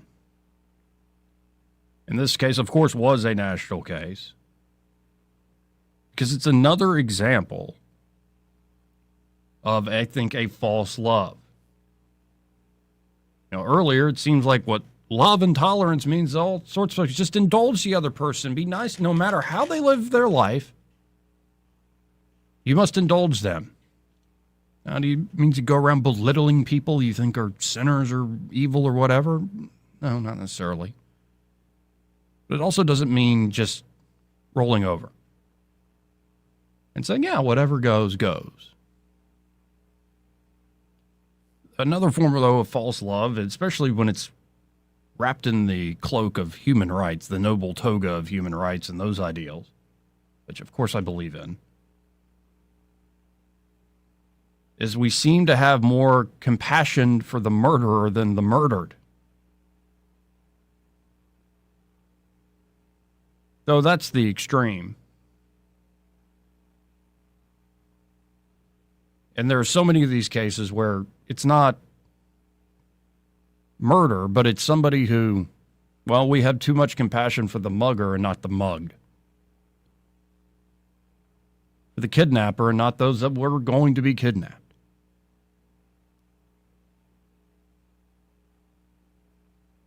And when people play on your sympathy and play on your best ideals in order to let those who commit awful crimes and commit heinous sins in front of God and our society, and they get out, and then all of a sudden they recommit, it's not compassionate, it's not loving, it's twisted and foolish. I'm not saying people that let out these folks back on the streets, and particularly Zed, wanted this to happen. But your intentions mean squat in moments like this. And for all the talk of human rights, you have to wonder, why is it the state in too many instances, not just Alabama, but I mean the state in general, local DAs all over the country, why is it that it seems the compassion is for the criminal and not the victim? Why is it that the human rights case is always for the criminal? What about the human rights of those that were abused? What about love and compassion for them? That's what this case brought up. So I'm glad he was convicted. You got to think, though, also, one of the most basic, fundamental, if we're going to have governments at all, is police enforcement, essentially the night watchman state. You want to make sure your community is secured, that it's orderly, that people of goodwill and of peace and, yes, of love can live free. And alongside that night watchman, alongside the policing authority, the sort of authority you need, those that oversee the law and adjudicate the law. Like, one of the most basic, fundamental aspects of government is your judicial system.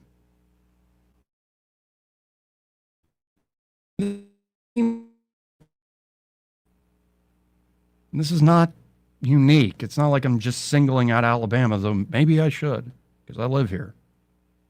But when this happened in 2019 and we're now in 2026, took you 7 years to get this conviction? And for all the things governments do at the state level, at the national level, and the local level, all the things the voters claim they want the government to do, why are we not getting the basics right, like justice?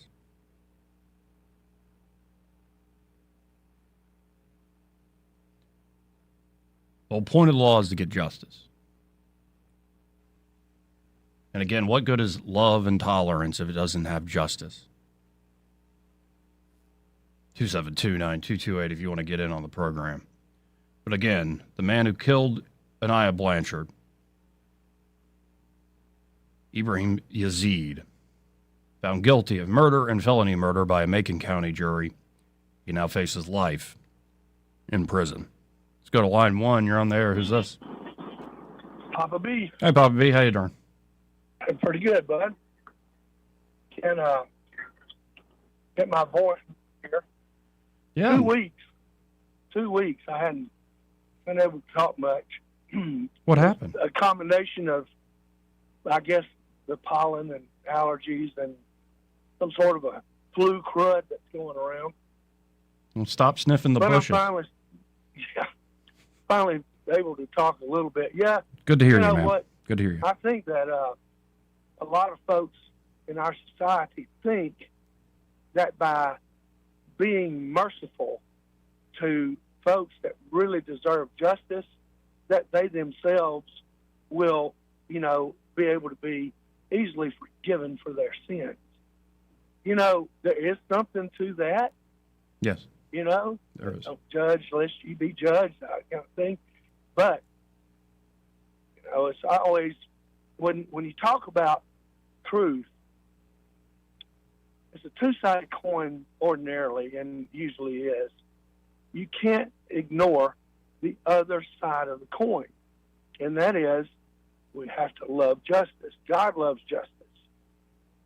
Seeing people that have done wrong brought to terms with the crime is part of usually their redemption, or at least getting them out of our hair so that they can be brought to ultimate justice. But they have to be, go through that experience and that process. People that will just say, oh, we should all get along and be nice and everything. Well, okay, that's fine. But it's leading to more. It's not leading in the right direction. Prime example here of our court systems being so messed up is what is the one you're talking about right here. 7 years? Is that what you told me? Yeah. Happened in 2019. Years. That's too long. We need to, I guarantee you one thing, though. If it had been a certain person of a certain color that got done wrong by another person by a certain color, you'd have had you would have justice swiftly, very, very swiftly. Not just on a local and state, but also on a federal level. Promise you that. It's not just two-tiered, in these cases.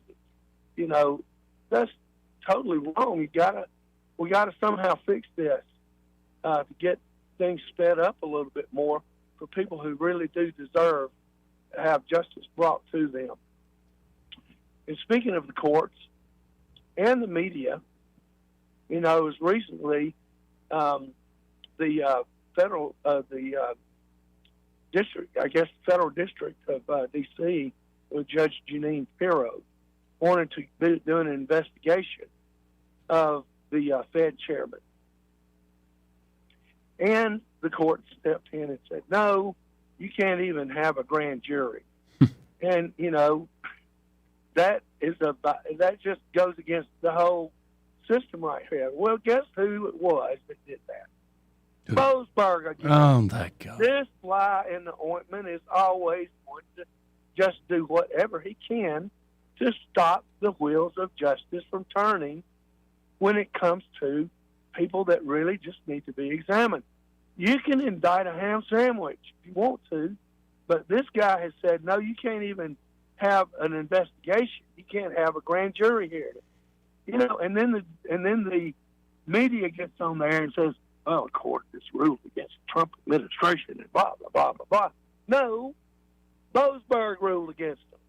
And Boasberg was once again going to be brought to task, and he'll have to do it. But in the meantime, things have slowed down. He's slowed things down. That's another thing they're doing, is slow walking everything. Our system our system of justice and our judicial system is so messed up, it's got to be addressed somehow or other. And a large part of it has to do with these judges. Well, We've got to be able to get rid of them quickly. Oh, yeah, and I think on the national level, at the federal level, that's a more complicated than I haven't really thought that through. But, you know, I look at Alabama, and I think the only way you really solve what are real problems, and, you know, that documentary is just, the Alabama Solution was just at the Oscars, and, you know, and we just had that case where the governor pardoned Sonny Burton. The AG did not like that. Steve Marshall did not like that one bit. And it just got me thinking, because I found myself on that particular case with Burton in common cause. Folks, I'm not normally in common cause with. And I find that there's one side that thinks the whole system is just damn dirty rotten. And there's just a lot of corruption for this, that, and the other reason. And often it has to do with, you know, people don't have enough money for representation, all sorts of things. And then there's the other side that says, no, we have to defend justice. We never really get it wrong. And the only way we actually have a robust system that can serve swift justice and show mercy when needed and not wrongfully convict anybody, we don't want injustice at all, or punish somebody when they don't deserve it, is the people that are emphasizing mercy and the people that emphasize justice need to get in the same room and get on the same page and work together. And I think I keep thinking about more and more in our politics, the things that, you know, people have different temperaments and they emphasize different things based on those temperaments and the grace God gives them. And if we are going to constantly be doggedly at each other's throats, that's my way or the highway, you're going to get these rotten systems. And it's, I don't know, more and more I think about it, and I thank you so much for being a voice over the years, is our solutions will not come from politics first. It will come from probably everybody getting on their knees in the morning and praying and setting themselves right and humbling themselves before God. Now, Can I make that happen? I don't know. But I firmly believe it more than anything else I believe in my life. I just believe that, you know, as part of this quote-unquote MAGA movement, this is one of the things that's just got to be addressed. You know, the whole argument about, oh, well, we'd rather, you know, people go free than convict an innocent man. That is such a freaking sophomoric argument. I'm tired of hearing it. It barely ever happens, and when it does, my gosh, the guy's rewarded millions and millions of dollars. So, you know, it's just a bad argument. You can't let heinous people that have just done heinous things go free and continue to wreak havoc. My idea is that the left in this country always put politics first. Always. And they are using the courts in political fashion or in a way to, you know, advantage the people that they would otherwise be on the same political side of. You know, it's totally wrong, and something's got to be done about it so that the people themselves can take action, you know, and like, I don't know what it would be like, but something like the citizens can come together after a long time of abuses and actually address it and say, look, you got to get out, you know, and not just wait till the next election.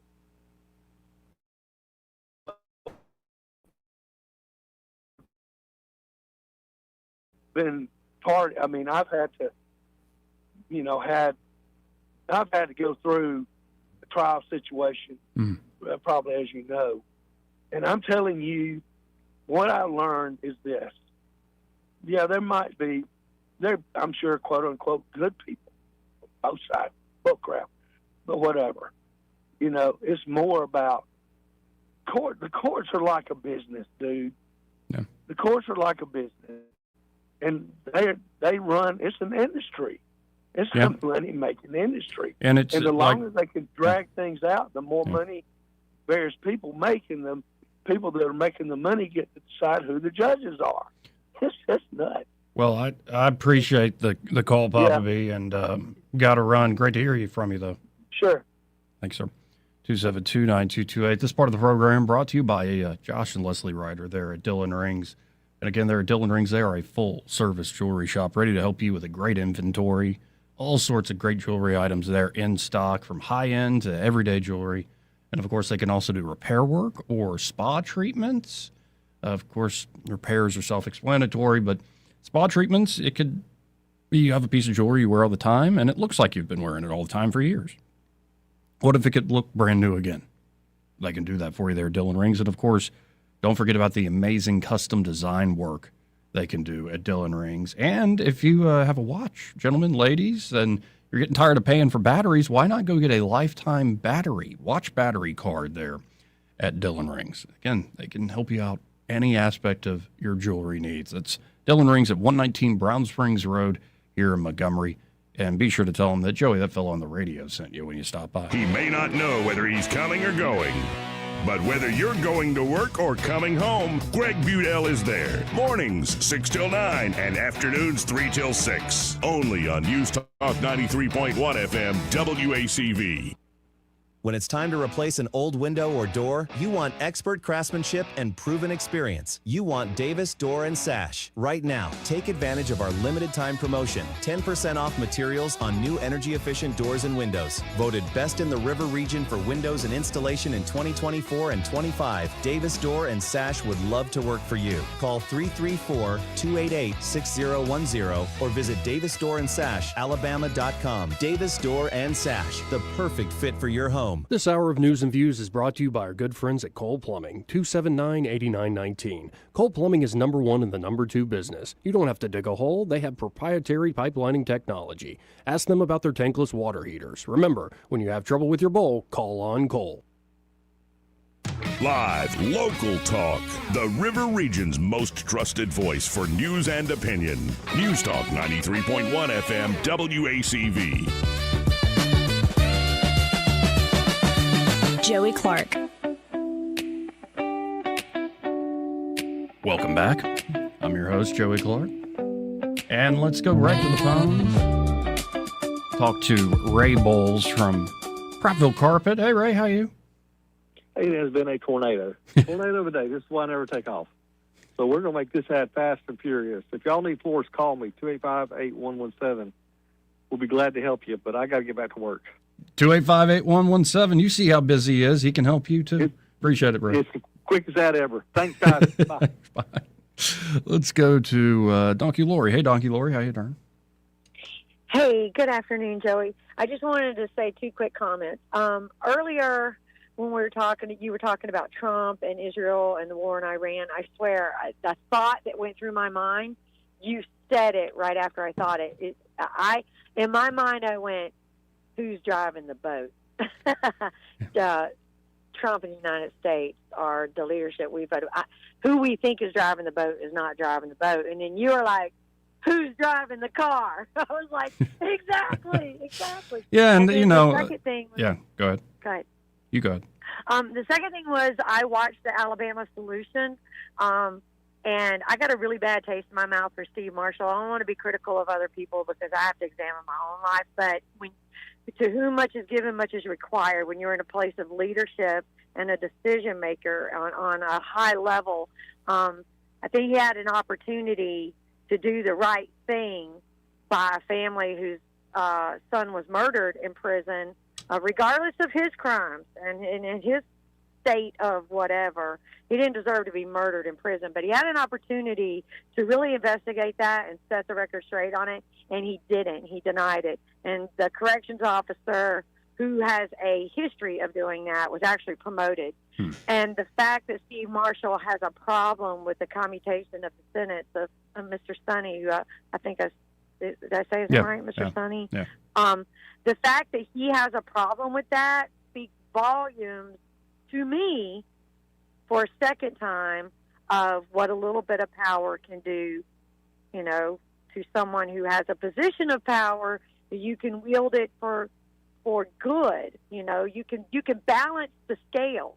And to be so dogged that you're not going to investigate after this movie came out, and then to be upset about the commutation of that sentence.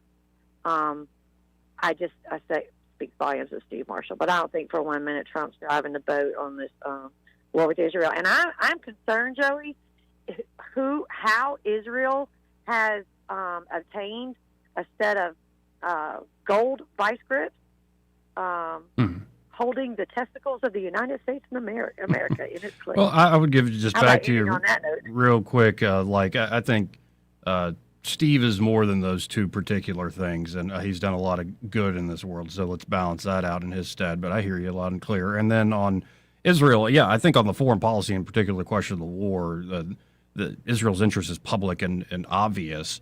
Though we have a problem in this country too of people blaming Israel for too many things, too many people for too many things. If we could just focus on the particulars of, say, starting and getting into wars and furthering wars, that it might be easier to actually make headway. But I appreciate it, Lori. And let's real quick go to simpler days. How you doing? Hey, Joey.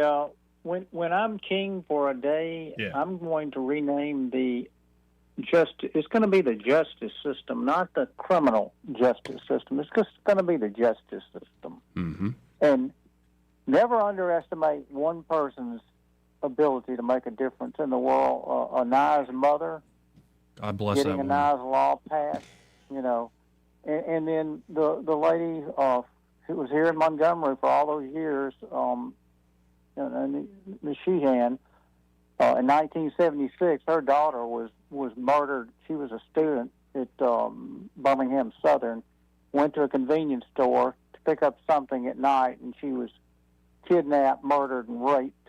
And Miriam went about the business of starting victim of crime and leniency, which wasn't existed then.